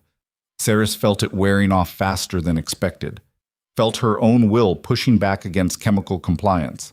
Malrek noticed. He gestured to a guard. Give her another dose. No, Seris said. That's not a request. The guard approached with a second vial, grabbed her jaw and tried to force it between her teeth. Seris bit down, hard, tasted blood and compliance draft mixing on her tongue, felt the guard yank his hand back, cursing. The courtroom erupted. Guards surged forward. Malrek shouted for order. Seris felt her body starting to change, felt the lioness rising in response to threat, and then the doors at the back of the courtroom exploded inward. Vaelor stood there, flanked by 3 guards who looked like they'd been through a war. His formal robes were torn. Blood streaked his face. His crown was missing, but the authority in his eyes made up for it. This trial is illegal, he announced. The room went silent. Malrek recovered first. Your Majesty, you've been removed from power. You have no authority here. Article 12 allows for temporary removal pending evaluation. It does not strip a king of all rights, and one of those rights is the ability to challenge any trial held in his name. I'm challenging this one. On what grounds? On the grounds that you've been drugging the defendant to force compliance, that you violated every principle of fair testimony, and that this entire proceeding is designed not to deliver justice, but to eliminate a political threat. Those are serious accusations, backed by evidence. Vaelor gestured, and one of the guards stepped forward carrying documents.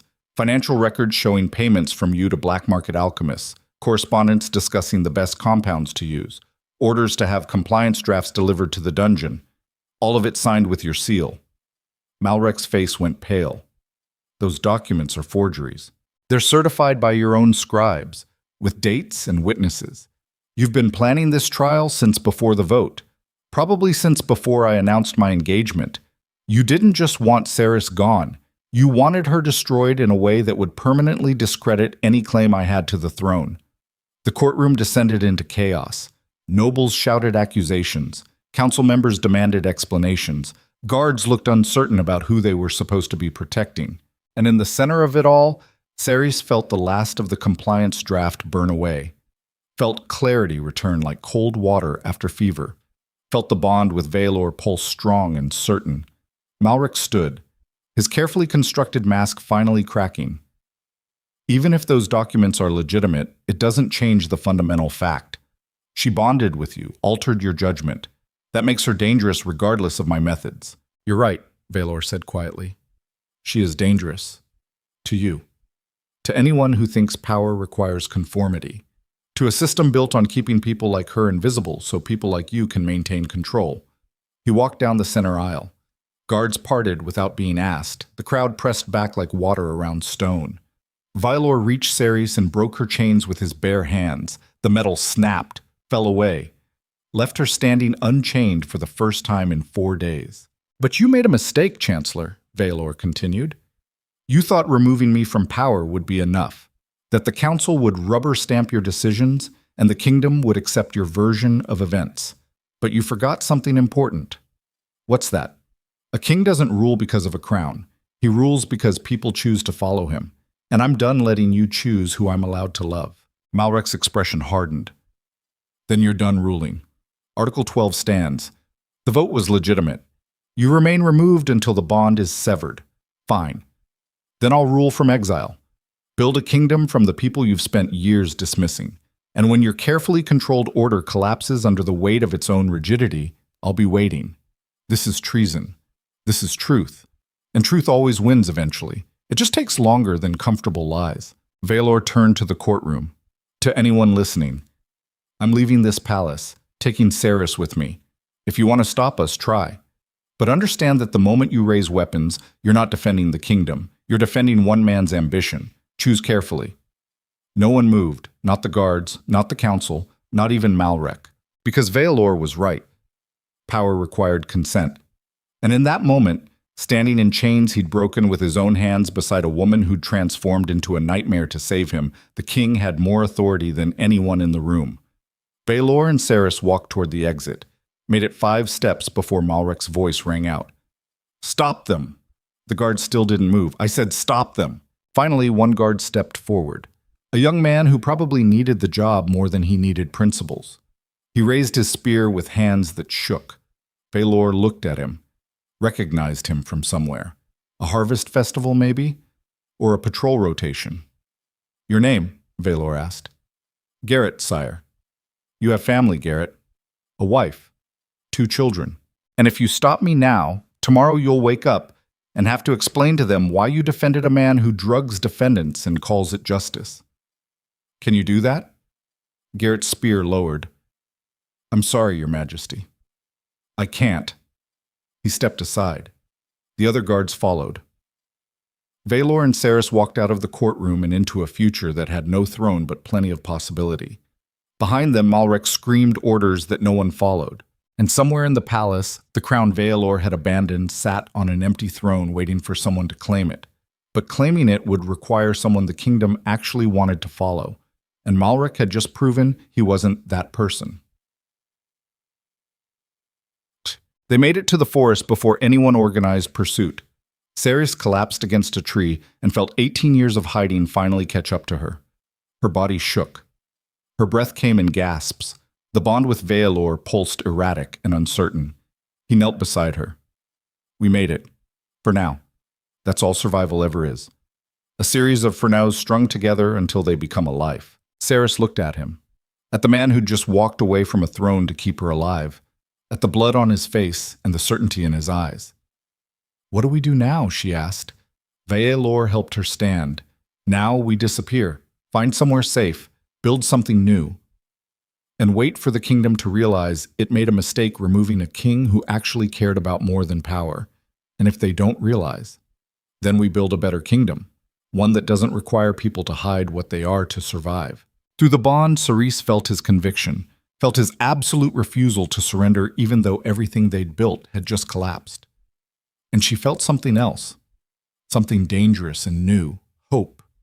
Not the fragile kind that breaks under pressure, the stubborn kind that survives because giving up would be worse than fighting. They walked deeper into the forest while behind them the palace descended into the chaos Malrek had created. And ahead of them lay a future that required building themselves into something new, something that could survive without crowns or approval or the comfort of hiding, something sovereign. They survived 3 weeks in the forest before Malrek found them. 3 weeks of sleeping on ground that felt like stone and eating whatever Seris could hunt in her true form.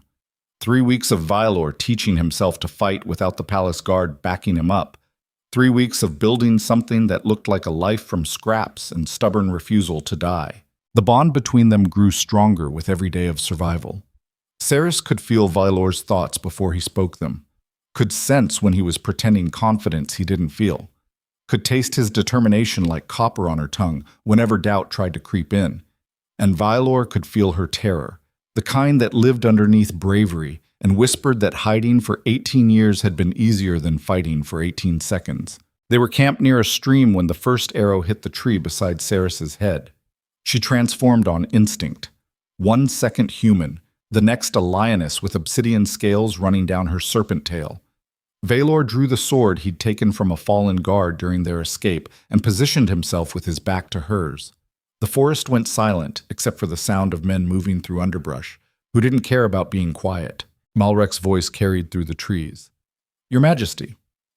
"Miss Veyne, you've led us on quite the chase. I'm impressed. Most fugitives barely make it past the outer roads. You managed 3 weeks. That shows resourcefulness." Vaelor didn't answer, just scanned the tree line for movement, for targets, for anything that would give away how many soldiers Malrek had brought. "Come now," the Chancellor continued. "Let's be civilized about this. You're outnumbered, outmatched, exhausted from weeks of running. Surrender peacefully, and I'll ensure your executions are quick. Resist, and I'll make them last days.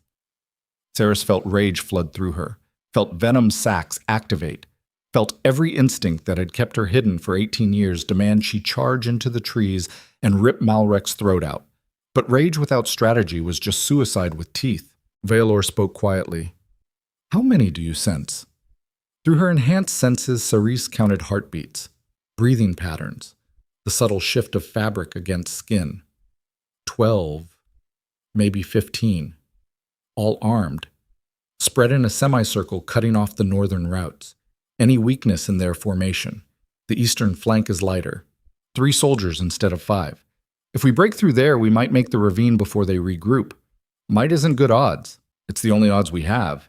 This is what leadership looks like when crowns and councils are stripped away. Not speeches about duty or destiny, just 2 people making calculations about survival while death closes in from every direction.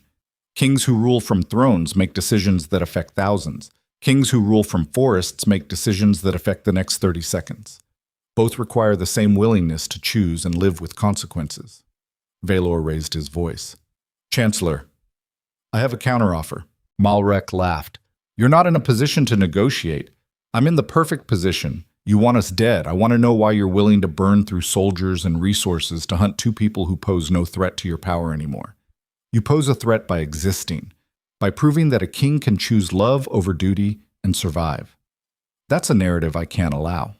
Why not? Because narratives like that give people hope, and hope makes them question the structures that keep them controlled. You and your creature represent chaos, the kind that dismantles everything I've built. Then you've already lost, Vaelor said, because chaos doesn't die when you kill the people who embody it. It spreads, infects, becomes the story people tell when they're tired of being controlled. Poetic. Also irrelevant. You have 10 seconds to surrender, or my soldiers open fire. Seris felt Vaelor's heartbeat spike through the bond, felt his fear mixing with determination, felt him calculating whether charging the eastern flank would get them killed or just maimed. Then a new voice cut through the tension. Hold your fire. Selene stepped out of the trees wearing traveling clothes instead of court finery. She looked like she'd ridden hard and slept less. Her hair was tangled, her face was bruised, and she was pointing a crossbow directly at her father's chest. Malrek went very still. Selene, what are you doing? Stopping you from making a mistake that will destroy what's left of this kingdom. I'm protecting the kingdom. You're protecting your own ambition. There's a difference. Selene's hands shook, but the crossbow didn't waver. I've spent my entire life watching you manipulate people into thinking your choices were their ideas. Watched you destroy anyone who threatened your control, and I'm done being your accomplice. You don't know what you're talking about. I know you've been poisoning Vaelor for months, long before Seris bonded with him. I know because I'm the one who delivered the compliance drafts to his chambers, who mixed them into his wine during council dinners, who watched him grow weaker and more confused, and told myself it was for the good of the kingdom. The forest went silent. Even the soldiers stopped moving. Malrek's expression shifted from confidence to something colder. Selene, lower the weapon and we'll discuss this privately. No, we're discussing it here, in front of everyone. Because I'm tired of private conversations where you convince me that destroying people is somehow mercy. She turned to address the soldiers. My father has been poisoning King Vaelor since last spring. Small doses. Designed to make him appear weak, to create dependency, to force him into signing a marriage contract with me. The goal was never stability. It was control. Complete. Permanent. Control. You're hysterical, Malrek said. I'm done being silent. Selene's voice cracked but held. The venom from Seris didn't corrupt Vaelor. It saved him. Countered the poison my father had been feeding him for months. That's why he looked healthier after bonding. That's why the council's medical report showed improved cognitive function. The bond didn't compromise him. It healed him. One of the soldiers lowered his bow. Is this true, Chancellor? Malrek's face went blank. She's confused, grief-stricken. The stress of recent events has— I have evidence, Selene interrupted. Financial records, alchemist testimonies, letters in your own hand discussing dosages and timing. I brought copies, distributed them to every council member still in the capital. By now, half the kingdom knows what you've done. The silence that followed was sharp enough to draw blood. This is what betrayal looks like when it comes from the people you raised to be extensions of your will. Not an enemy's knife. Your own daughter holding a crossbow and exposing every ugly truth you buried under speeches about duty. Malrek's expression finally cracked, showed the rage underneath. You stupid girl. You've destroyed everything. I've stopped you from destroying him. Selene gestured to Vaelor. He's the rightful king. Not you. Not some puppet you install. Him. A king compromised by magical bonding. A king you tried to murder through slow poisoning because he wouldn't be controlled. The soldiers heard the admission, saw the mask slip, saw the chancellor for exactly what he was, and one by one they lowered their weapons. Malrek looked around at his crumbling authority, at soldiers who wouldn't follow orders, at a daughter who'd chosen truth over loyalty, at a forest that had become his own trap. Then he pulled a dagger from his belt and lunged at Selene. Seris moved faster than thought, transformed mid-leap into the lioness with a serpent's tail, caught Malrek mid-strike and slammed him into the ground hard enough to crack ribs. Her jaws closed around his throat, didn't bite down, just held him there while venom dripped from her fangs onto skin that sizzled where it touched. Through the bond she felt Vaelor's command. Don't kill him. Why not? He deserves it. Because we're not building a kingdom on revenge. We're building it on something better. Seris wanted to argue, wanted to sink teeth into flesh and end the threat permanently, wanted to prove she was exactly the monster Malrek had called her. But Vaelor was right. Monsters killed to satisfy rage. Sovereigns killed only when necessary. She released Malrek and shifted back to human form, stood over him naked and breathing hard while he clutched his throat and stared at her with pure hatred.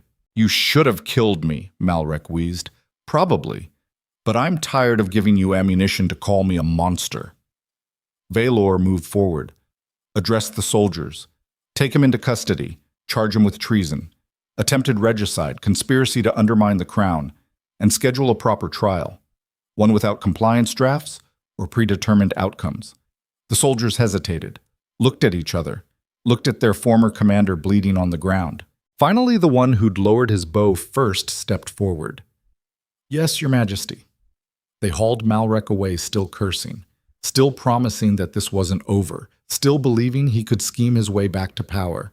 Men like that never learned. They spent so long manipulating systems that they forgot systems could change without their permission. Selene collapsed against a tree. The crossbow fell from her hands. She looked at Vaelor with eyes that held more exhaustion than a 23-year-old should know. I'm sorry, she said, for everything, for helping him, for delivering the poison, for believing his lies about protecting the kingdom. Vaelor knelt beside her. You could have stayed silent. Let this play out, secured your own position. I know. Why didn't you? Selene looked at Seris, then back at Vaelor. Because watching you walk out of that courtroom together was the first honest thing I'd seen in years, and I was tired of living in a world where honesty got people killed. They returned to the capital 3 days later. Not as fugitives. As a king and his bonded mate with evidence that gutted Malrek's conspiracy and an army of soldiers who'd decided loyalty to the crown mattered more than loyalty to a chancellor. The palace looked different when you walked through the front gates instead of running out the back. Seris saw guards who actually met her eyes instead of looking through her, saw servants who nodded acknowledgement instead of pretending she didn't exist, saw a kingdom starting to remember what leadership looked like when it wasn't built on fear. But memory wasn't the same as acceptance. The council convened emergency session the moment Vaelor entered the palace. Lady Kasra looked older than she had 3 weeks ago. Thane looked uncomfortable. The other members looked like they were calculating which way the wind was blowing and whether they could survive the shift. Malrek's crimes have been verified, Kasra said without preamble. The poisoning, the conspiracy, the manipulation of council votes through chemical coercion. He'll stand trial and likely face execution. Good, Vaelor said. However, Kasra's voice hardened, that doesn't resolve the fundamental issue. You're still bonded to a creature of unknown origin. The connection still exists, and the council still has concerns about whether your judgment can be trusted. Then remove me permanently, Vaelor said. Strip the crown. Install a new king. But understand that if you do, you're not protecting the kingdom. You're proving that power matters more than truth. No one wants to remove you, Thane said. We just want assurance that the bond won't compromise critical decisions. Define compromise. Prioritizing her safety over kingdom security. Making choices that benefit her at the expense of political stability. Allowing emotion to override strategic thinking. Vaelor looked around the table. I've made every decision you asked for the last decade. Married who you wanted. Waged the wars you deemed necessary. Signed the treaties you pushed. And where did that get us? A kingdom stable on the surface and rotting underneath. A council so obsessed with control they couldn't see their own chancellor was poisoning the king. That's not fair, Khazra said quietly. Isn't it? You voted to remove me based on suspicion of magical coercion. Never occurred to you to investigate whether I was already being coerced through mundane poison. You were so afraid of what Seris might do that you ignored what Malrek was actually doing. The truth landed like stones in still water. Khazra looked away first. You're right. We failed you. Failed the kingdom. The question is what happens now. Now, Vaelor said. You decide whether you can accept a king who refuses to hide who he loves, who won't pretend the bond doesn't exist, who will make decisions based on what's right instead of what's politically convenient. If you can't accept that, I'll walk away. Build a life somewhere else. But I won't spend another decade pretending to be the king you want instead of the king I am. This is what sovereignty actually means. Not the crown, not the throne. The willingness to stand on principle even when compromise would be easier. Most leaders talk about integrity like it's a luxury item they can afford when convenient. Real leaders treat it like oxygen, the thing they need to breathe even when breathing costs everything. The council members looked at each other. Khazra spoke first. I vote to reinstate King Vaelor with full authority. No restrictions on the bond, no requirements to sever the connection. He's proven his judgment is sound. That's enough for me. Thane nodded. Agreed. One by one, the votes came in. Unanimous. Vaelor was king again. But being king meant facing the next crisis, and the next one was already breaking down the doors. A messenger burst into the council chamber bleeding from a dozen wounds. He collapsed at Vaelor's feet, gasping for breath that came out wet and wrong. Northern border, he wheezed. Under attack. Army from the Kortian wastes, thousands strong, led by something that isn't human. The council erupted, voices overlapping, panic mixing with disbelief. Vaelor knelt beside the messenger. What do you mean isn't human? The man's eyes rolled. Creature. Massive. Made of shadow and bone. Leads an army of exiles and mercenaries. Says it's coming to claim what was taken from its kind centuries ago. Seris felt ice spread through her chest. Through the bond, she felt Vaelor's recognition. Felt him connecting pieces she didn't have. What was taken? Vaelor asked. Territory. Recognition. The right to exist without being hunted. The messenger coughed blood. It says the kingdom owes a debt, and debts get paid in blood or sovereignty. The council descended into chaos. Generals called for mobilization. Diplomats suggested negotiation. Khazra demanded more information. But Seris wasn't listening to any of them. She was remembering the family who'd hunted her, the ones who'd said creatures like her were mistakes, aberrations that needed to be erased. She was remembering 18 years of hiding, of survival purchased through invisibility, of a world that had decided anything different was automatically dangerous. And she was realizing that whatever was attacking the northern border probably had the same story, the same scars, the same rage born from being hunted for existing. Vaelor looked at her across the chaos. Through the bond, she felt his question. Is this because of you? I don't know. Maybe. If my kind was hunted to extinction, whoever survived might want revenge. Can you stop it? I don't even know what it is. Then we find out together. The generals were already drawing up defensive strategies, calling for troops to mobilize, planning sieges and counterattacks and all the traditional responses to invasion. Vaelor stood, and silence fell like a hammer. We're not fighting this army. Not yet. Your Majesty, Thane said carefully. They're invading our territory. We have to respond. We will. By sending an envoy. Someone who can speak to whatever leads that army. Someone who understands what it means to be hunted for being different. Everyone looked at Seris. She felt her stomach drop. You want me to negotiate with something that might be my own kind. I want you to find out what it wants, why it's attacking now, whether this is about conquest or justice." Vaelor's voice carried absolute certainty. "You've spent 18 years surviving in a kingdom that wanted you invisible. You understand that rage, that desperation. Use it. What if it just kills me? Then I'll burn the Corsian waste to ash and build a monument from the ashes. But I don't think that's what happens. I think whatever is leading that army sees you as kin, and kin talk before they kill. This is the gamble that separates leaders from commanders. Commanders send soldiers to fight threats. Leaders send ambassadors to understand them. Both require courage. But only one requires admitting that sometimes enemies are just people who were never given the chance to be anything else." Seris looked at the council, at faces that showed everything from skepticism to outright horror, at a kingdom that had barely accepted her existence and now wanted her to represent it. "Fine," she said. "I'll go. But I'm not promising I'll come back." "You'll come back." Vaelor's certainty flowed through the bond. "Because you're too stubborn to die in someone else's war." She almost smiled. "When do I leave?" "Now. Before the army reaches the outer settlements, before panic turns into massacre." Seris nodded and walked out of the council chamber into a future that required confronting everything she'd spent 18 years running from. Behind her, the generals argued about backup plans, about what to do if negotiation failed, about how to fight an enemy they didn't understand. But Seris wasn't thinking about backup plans. She was thinking about the creature leading an army of exiles, about what kind of rage it took to gather thousands and march on a kingdom, about whether that rage could be reasoned with or if it was too far gone. She transformed in the courtyard. Let the lioness emerge with her serpent tail coiling behind her. Let the palace guard see what she really was without apology or explanation. Then she ran north toward an army that might kill her or might finally give her answers about what she was and why she'd been hunted. The northern border was 3 days of hard running. Seris covered the distance in 2 by pushing her body past exhaustion into something that felt like dying without the mercy of actually stopping. She felt Vaelor through the bond, felt his worry, felt his absolute refusal to call her back even though every instinct probably screamed at him to do exactly that. That's what trust looked like when survival was uncertain.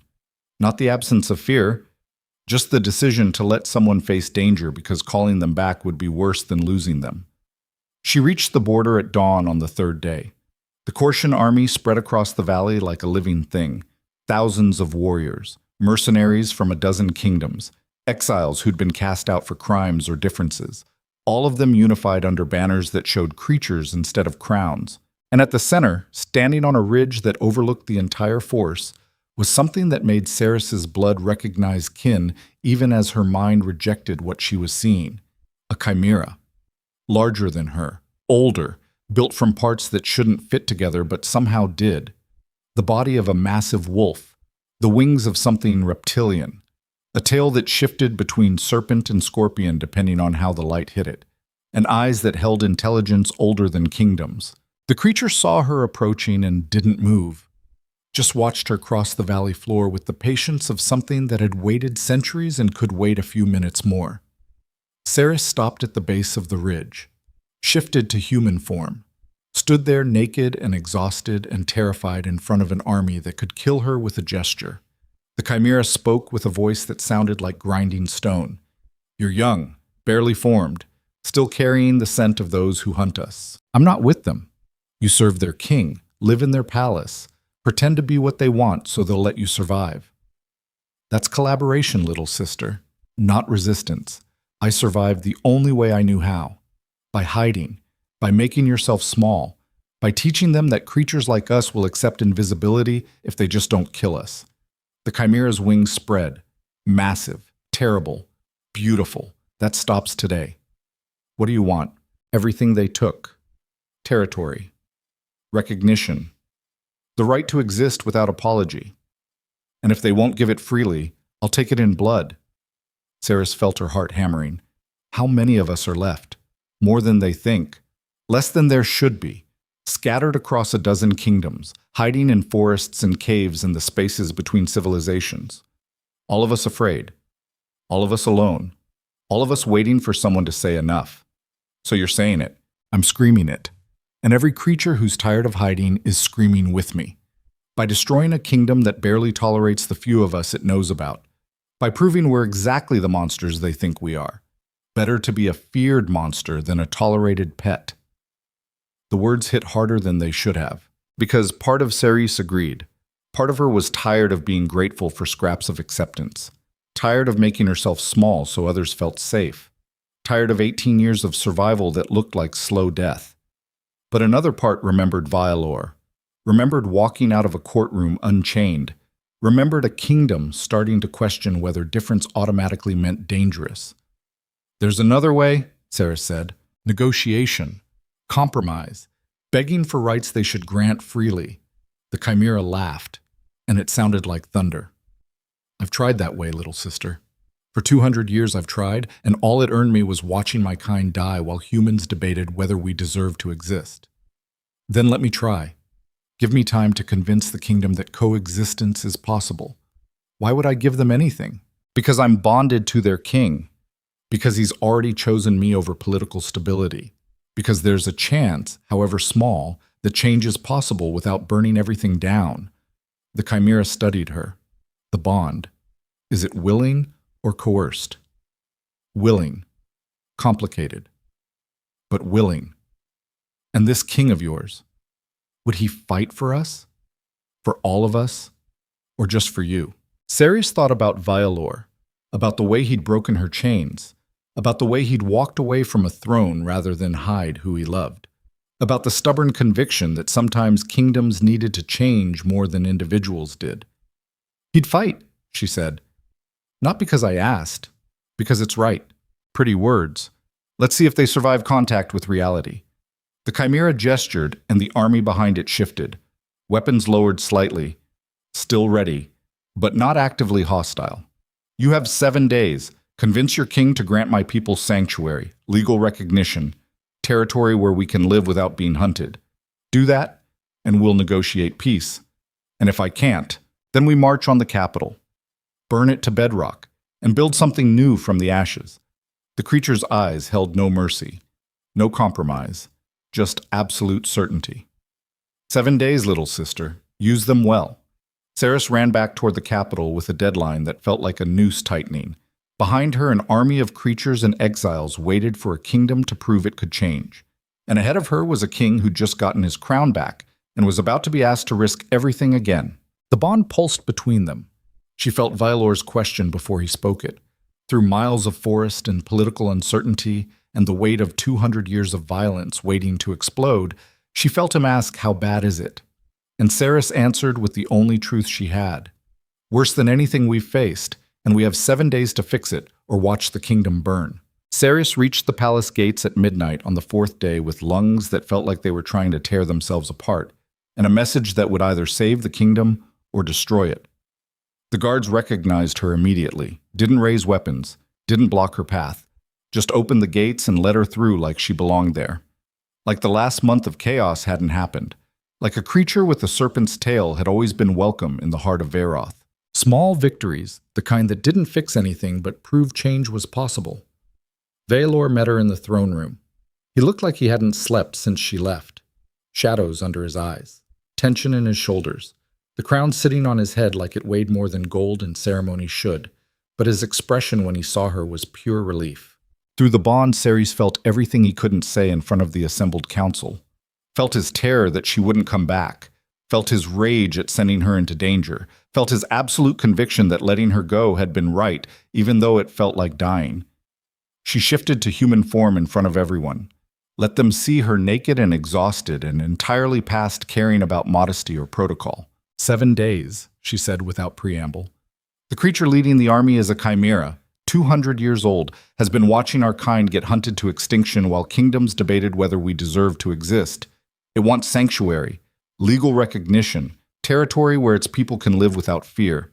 Give it that, and we have peace. Refuse and the army marches. The council erupted exactly as expected. Impossible. We can't just grant territory to an invading force. What message does that send? That violence gets rewarded, that threatening the kingdom earns concessions. Castra's voice cut through the noise. What exactly is it asking for? Seris looked at the woman who'd voted to remove Vaelor and then voted to reinstate him. The one council member who seemed capable of changing her mind when evidence demanded it. 300 square miles in the northern wastes. The territory is already considered uninhabitable by human standards. Too cold, too remote, too dangerous for settlement. It wants that land recognized as sovereign territory, wants a treaty guaranteeing that creatures who live there won't be hunted or driven out. That's a kingdom within a kingdom, Thane said. We'd be creating a separate nation on our own land. We'd be acknowledging reality. Creatures already live in those wastes, have lived there for centuries. All the Chimera wants is to stop pretending they don't exist, and if we refuse, then an army of thousands descends on the capital, burns everything, kills everyone who can't flee fast enough, and proves that sometimes violence is the only language kingdoms understand. The room went silent. This is the moment when principles collide with survival, when ideals about sovereignty face the practical reality that principles don't mean anything if everyone who holds them is dead. Leaders talk about never negotiating with invaders, about standing firm against threats, about protecting territorial integrity, but standing firm requires being alive to stand. Vaelor spoke quietly. How many creatures are we talking about? Thousands, maybe more, scattered across a dozen kingdoms, all of them hunted, all of them hiding, all of them waiting for someone to offer safety instead of tolerance purchased through invisibility.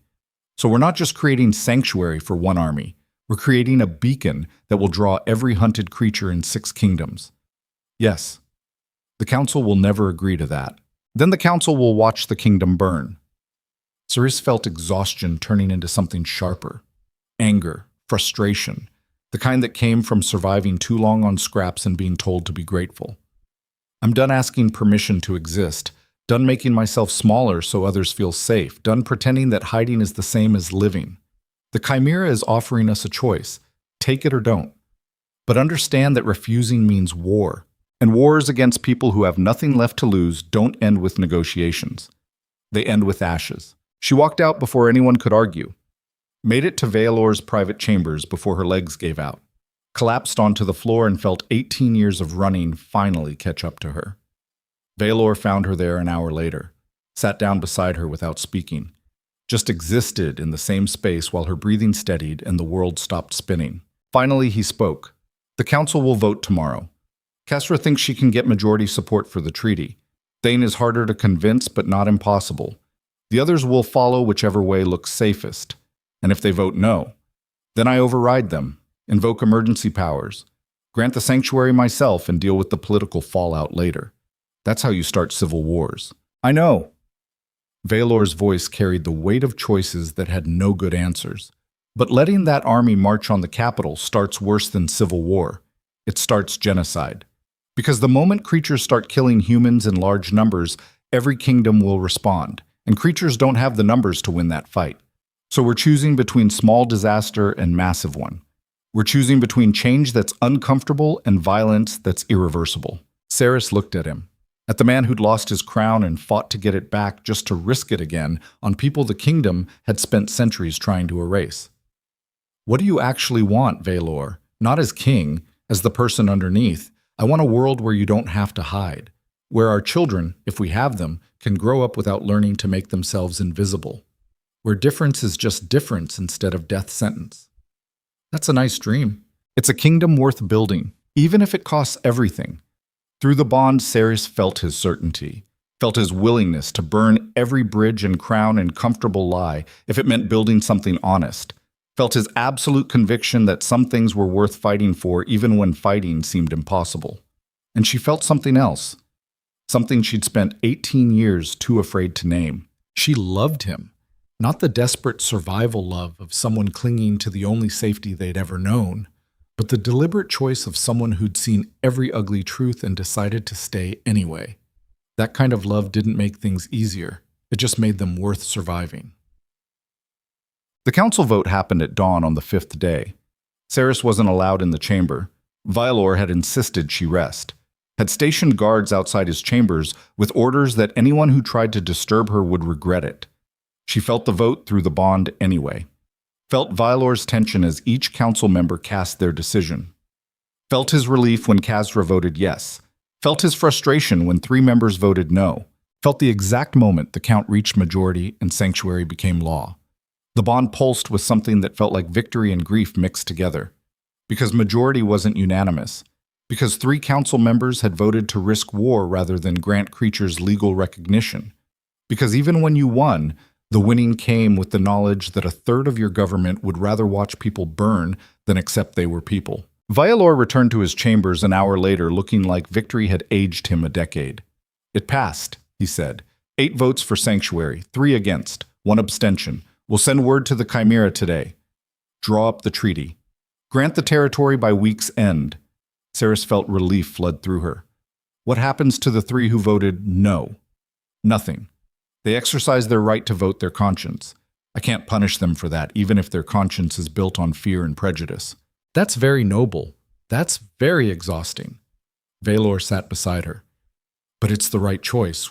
We don't build better kingdoms by destroying everyone who disagrees.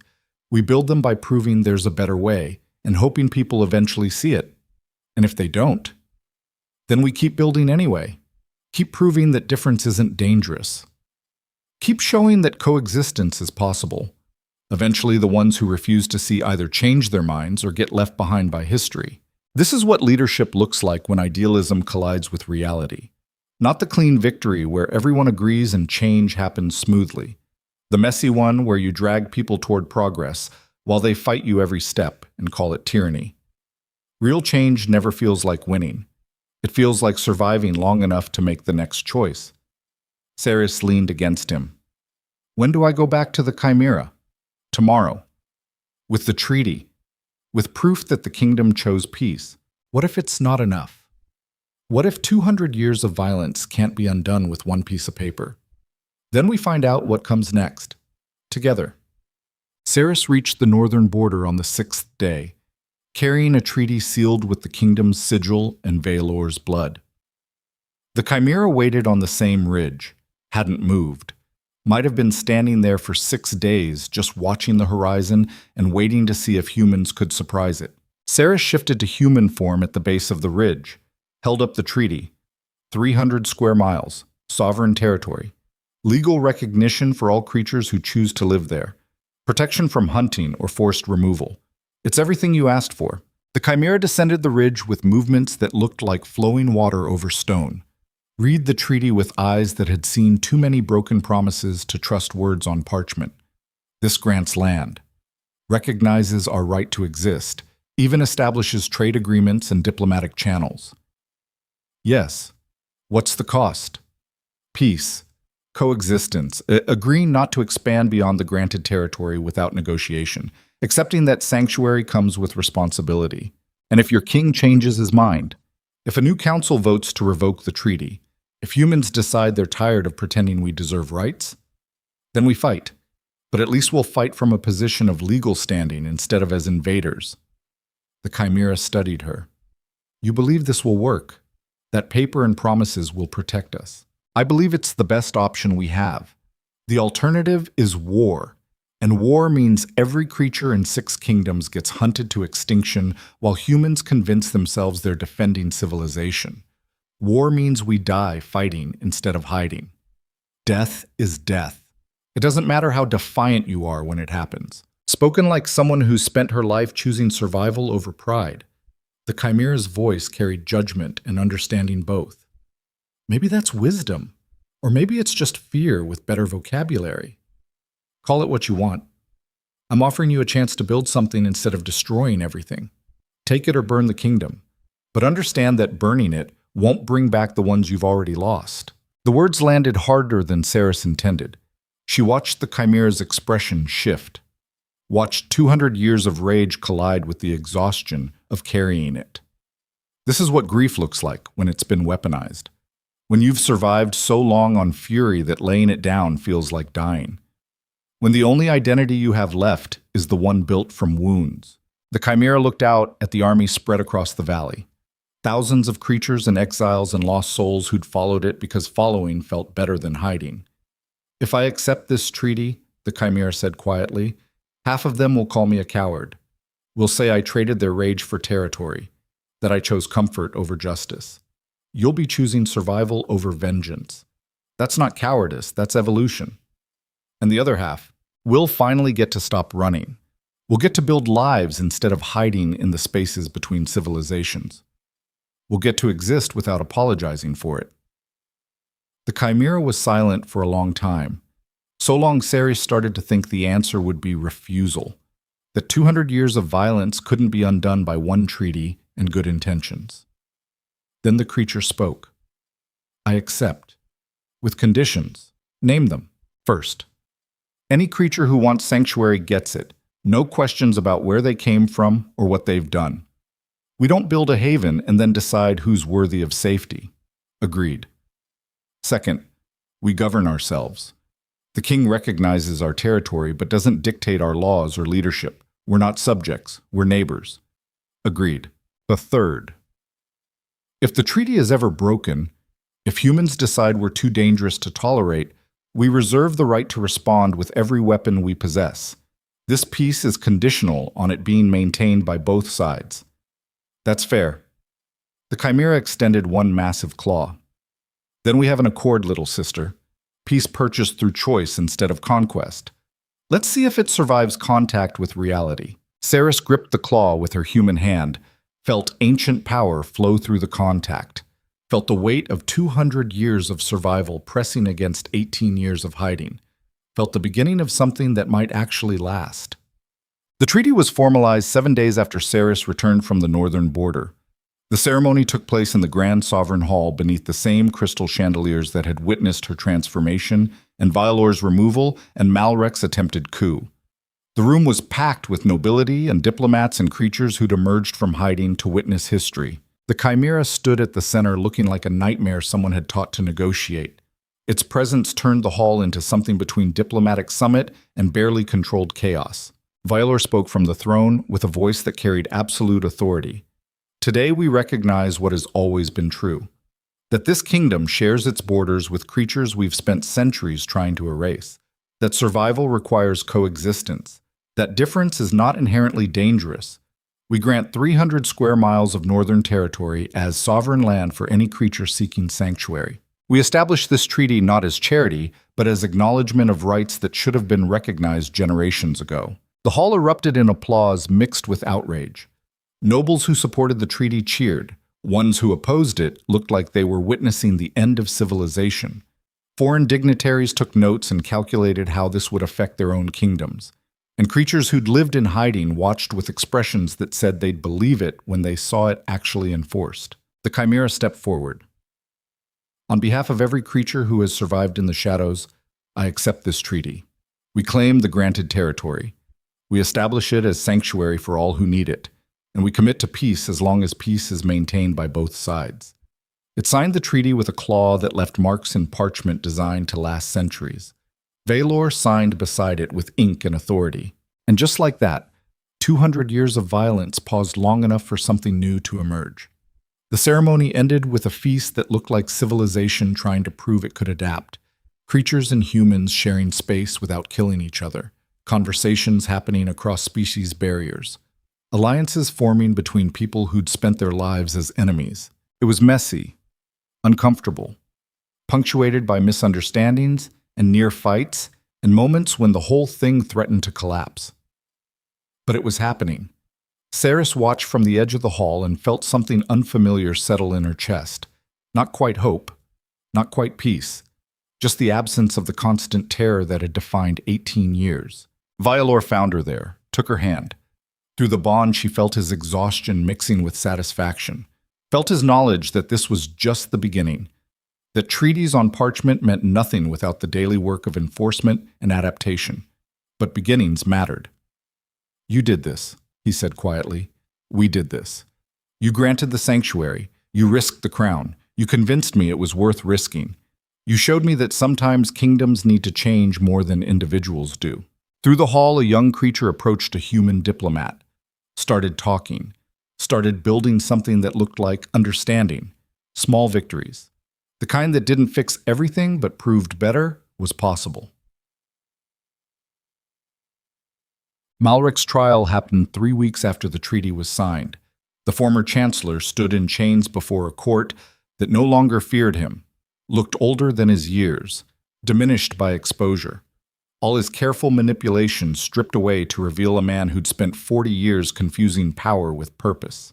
The charges were read: treason, attempted regicide through poisoning, conspiracy to undermine the crown, corruption of council proceedings. The list went on long enough that even Malrek stopped pretending to care about defending himself. The evidence was overwhelming: financial records, testimonies from healers and alchemists, Celine's confession about delivering compliance drafts. Everything laid bare for a kingdom that had trusted him to protect it. The verdict came quickly. Guilty on all counts. The sentence was death. Seris expected to feel satisfaction, expected the rage she'd carried for weeks to finally find release in watching the man who'd tried to destroy them face consequences. Instead, she just felt tired. Tired of violence. Tired of revenge. Tired of watching people die for choices that seemed inevitable in retrospect. Vaelor must have felt it through the bond. He stood from the throne and addressed the court. The sentence is just. The crimes are clear. But I'm offering Chancellor Malrek an alternative. The court went silent. Malrek looked up for the first time with something like hope, fighting disbelief. Vaelor continued. Exile. Permanent. You leave Vaeroth tonight. You don't return. You live out whatever years remain somewhere far from the power you spent a lifetime corrupting. You die forgotten instead of executed. Malrek stared at him. Why? Because killing you proves nothing except that we're capable of violence. And I'm tired of proving that. I'd rather prove that mercy is possible even for people who don't deserve it. This is weakness. This is strength you never understood. Knowing when to kill and when to let someone live with their failures. Choose quickly. Execution or exile. Malrek looked around the courtroom, at faces that showed no sympathy, at a kingdom that had moved on without him, at a future that held nothing except obscurity or death. Exile, he said quietly. He left Vaeroth that night under guard, disappeared into whatever life people built when everything they'd worked for turned to ash. Seris watched him go and felt nothing except relief that it was over. Sometimes the cruelest punishment wasn't death. It was living long enough to see how little you'd actually mattered. Celine came to see Seris a month after the treaty was signed. She looked different without court finery and political pressure. Younger. More honest. Like shedding her father's ambition had let her remember who she was underneath. I'm leaving the capital, Celine said. Going east. There's a territory that needs governance, and the council thought I might be suitable. Governance as in ruling, as in serving. Building something new far from my father's shadow. Trying to prove I'm more than the daughter who delivered poison and called it duty. That's brave. That's terrified. But staying here means watching everyone remember me as Malrek's accomplice. Leaving means I get to decide who I am instead of letting history decide for me. Seris understood that better than most people ever would. I'm sorry. For what you went through. For what your father made you into. Celine smiled and it came out broken. Don't apologize.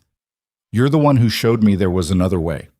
You transformed in front of an entire court and refused to apologize for existing.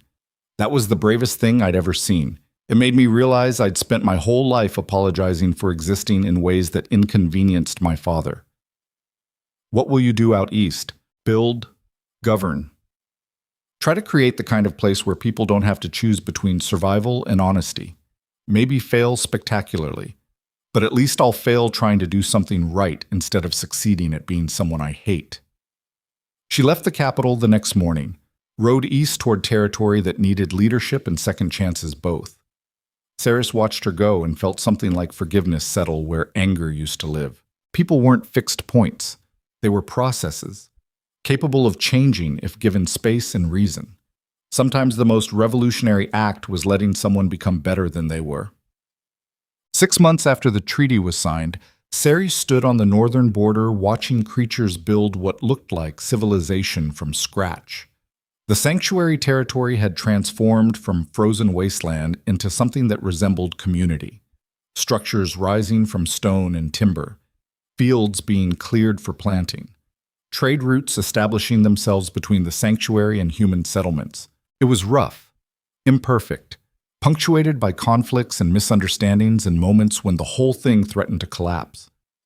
But it was growing. The chimera approached from the direction of the main settlement, still massive, still terrifying, but carrying itself with something that looked less like rage and more like purpose. Your king kept his word, it said. The treaty holds. Humans are learning to trade instead of hunt. Creatures are learning to build instead of hide. There have been incidents. There will always be incidents. Coexistence isn't the absence of conflict. It's the commitment to resolve conflict without resorting to extinction. Seris looked out at the settlement, at creatures who'd spent lifetimes hiding finally living openly, at the messiness of it, at the beauty underneath the mess. How many have come to sanctuary? 3,000 so far. More arrive every week. Word spreads that there's a place where difference isn't dangerous, where transformation doesn't require apology, where survival doesn't mean invisibility. That's good. It's a beginning. The chimera's expression shifted. Your bond with the king, it's stable. More than stable. It's become part of who we are. And the kingdom, they accept it. Most do. Some never will. But acceptance isn't unanimous agreement. It's enough people choosing differently that the ones who refuse get left behind by progress. The chimera nodded. You've done well, little sister. Better than I thought possible when you first approached my army. I got lucky. Had a king willing to risk everything for the chance at better. Luck is preparation meeting opportunity. You prepared by surviving 18 years invisible. The opportunity came when someone finally saw you completely and chose love over comfort. That's not luck. That's what happens when courage finds courage. The words settled over Seris like weight and warmth both. She'd spent 18 years believing survival required hiding, required making herself small, required accepting that love couldn't survive truth. She'd been wrong. Love didn't survive despite truth. It survived because of it. Because being seen completely meant being loved for what you actually were instead of what you pretended to be. That kind of love didn't make life easier. It just made it worth living. What? Seris returned to the capital as sunset turned the sky into something that looked like fire without the destruction. Vaelor waited in the garden where she'd first transformed for him months ago. He looked at peace in a way he hadn't since taking the crown. Like the weight of it had finally settled into something he could carry. The bond pulsed between them. Warm, certain, permanent. How's the sanctuary, he asked. Growing, messy, beautiful, everything we hoped it could be. And the chimera, keeping the peace. Governing with a firm hand, turning rage into purpose. It's good at what it does. Most survivors are. They've learned skills the comfortable never develop. Vaelor took her hand, led her through gardens that smelled like growth and possibility. They walked in silence for a while, just existing together without needing words. Finally, he spoke. I've been thinking about the future, about what comes next. What comes next is more of this. Building, adapting, proving that coexistence works even when it's difficult. I meant our future, yours and mine. Seris felt her heart stutter. We're bonded. We're together. What else is there? Marriage, official, public, making you queen not just in practice but in title. The word hung between them like promise and threat both. Queen meant visibility, meant every choice examined, meant standing in front of a kingdom that was still learning to accept her and demanding they treat her as sovereign. Queen meant risk, but so did everything worth having. Yes, Seris said, make me your queen, make it official. Make it impossible for anyone to pretend I don't belong here. Vaelor smiled. It was the first genuine smile she'd seen from him in months. When? Now. Today. Before we talk ourselves out of it, or the council finds a reason to object. They were married in the garden an hour later. No ceremony, no grand hall full of witnesses, just a handful of people who actually mattered and vows spoken under stars that didn't care about bloodlines or politics. Khazra presided because she was the only council member they trusted to keep it simple. Selene attended via written blessing from the Eastern Territories. The Chimera sent a representative who looked uncomfortable in formal wear but stood witness anyway. Vaelor spoke his vows first. I take you as my queen, my partner, my equal in every choice that shapes this kingdom. I promise to see you completely, to love you honestly, to build with you instead of for you." Seris spoke hers with a voice that didn't shake. "I take you as my king, my mate, the person who saw me when everyone else looked through me. I promise to stand with you, to fight beside you, to prove every day that love and leadership aren't opposites." There were no rings, no crowns exchanged, just two people choosing each other in front of witnesses who understood that choice mattered more than ceremony. They kissed, and the bond between them pulsed with something that felt like joy mixing with relief. When they pulled apart, the garden had filled with people. Servants who'd watched her clean dishes for 18 years. Guards who'd learned to see her as queen instead of creature. Nobility who'd voted for the sanctuary and meant it. All of them there to witness the moment a kingdom changed from the inside out. The coronation happened a week later in the Grand Sovereign Hall. This time when Seris walked down the center aisle, she wore robes that marked her as sovereign. Walked beside Vaelor as equal instead of shadow. Let the entire court see her without apology or explanation. The hall was packed. Every noble family, every foreign dignitary, representatives from the sanctuary, creatures who'd emerged from hiding to witness one of their own crowned queen. It should have been terrifying. Instead, it felt like coming home to a place she'd never been allowed to visit. Vaelor placed a crown on her head, not as heavy as his, but present, real. A symbol that said she belonged here as much as anyone born to nobility. The court knelt, not everyone. A few remained standing. A few would always remain standing because accepting change was harder than resisting it. But enough knelt that the ones standing looked like exceptions instead of majority. Seris looked out at the hall, at faces that showed everything from acceptance to tolerance to barely hidden contempt, at a kingdom still learning what coexistence actually required. And she spoke with a voice that carried to every corner. "I don't stand here because I was born to nobility. I stand here because I survived long enough to prove that survival is nobility. Because I refuse to let fear turn me into something small. Because a king saw me completely and chose love over comfort. I'm your queen, not despite what I am, but because of it. And I'll govern the same way. With honesty that's uncomfortable. With truth that demands adaptation. With the understanding that kingdoms either evolve or die, and evolution is always messy." The hall erupted in applause mixed with protest. But the applause was louder. Change always met resistance. The question was whether resistance became obstruction or just friction that slowed progress without stopping it. Vaelor took her hand. Through the bond, she felt his pride, his love, his absolute certainty that they'd just changed the kingdom forever. Together they faced the court as king and queen, as partners, as proof that sometimes the most revolutionary act was refusing to hide. The court rose from kneeling, and just like that, 18 years of invisibility ended. Not with violence, not with conquest, just with two people choosing to be seen completely and a kingdom deciding that maybe, possibly, that was something worth accepting. Man. 5 years later, Seris stood on the palace balcony watching dawn break over a capital that looked different than it had the night she'd run from Vaelor's proposal. The changes were small but everywhere. Creatures walking through markets without hiding, mixed species councils governing border territories, children growing up learning that difference was just difference instead of threat. The sanctuary had grown from 3,000 to 10,000, had established trade agreements with 5 kingdoms, had proven that coexistence wasn't just possible but profitable. There were still problems, still incidents, still people who looked at creatures and saw monsters instead of neighbors. But the trajectory was clear. The kingdom was changing, slowly, imperfectly, but undeniably. Vaelor joined her on the balcony. He looked older, carried scars from fights political and physical both. But the exhaustion that had defined his early reign was gone, replaced by something that looked like purpose. "Our daughter is awake," he said, demanding breakfast and answers about why she can't transform during council meetings.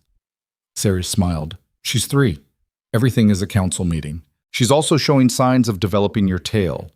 Corvain thinks the transformation will manifest fully within the year, and you're worried. I'm terrified. Not of what she is, of how the world will treat her. The world is changing.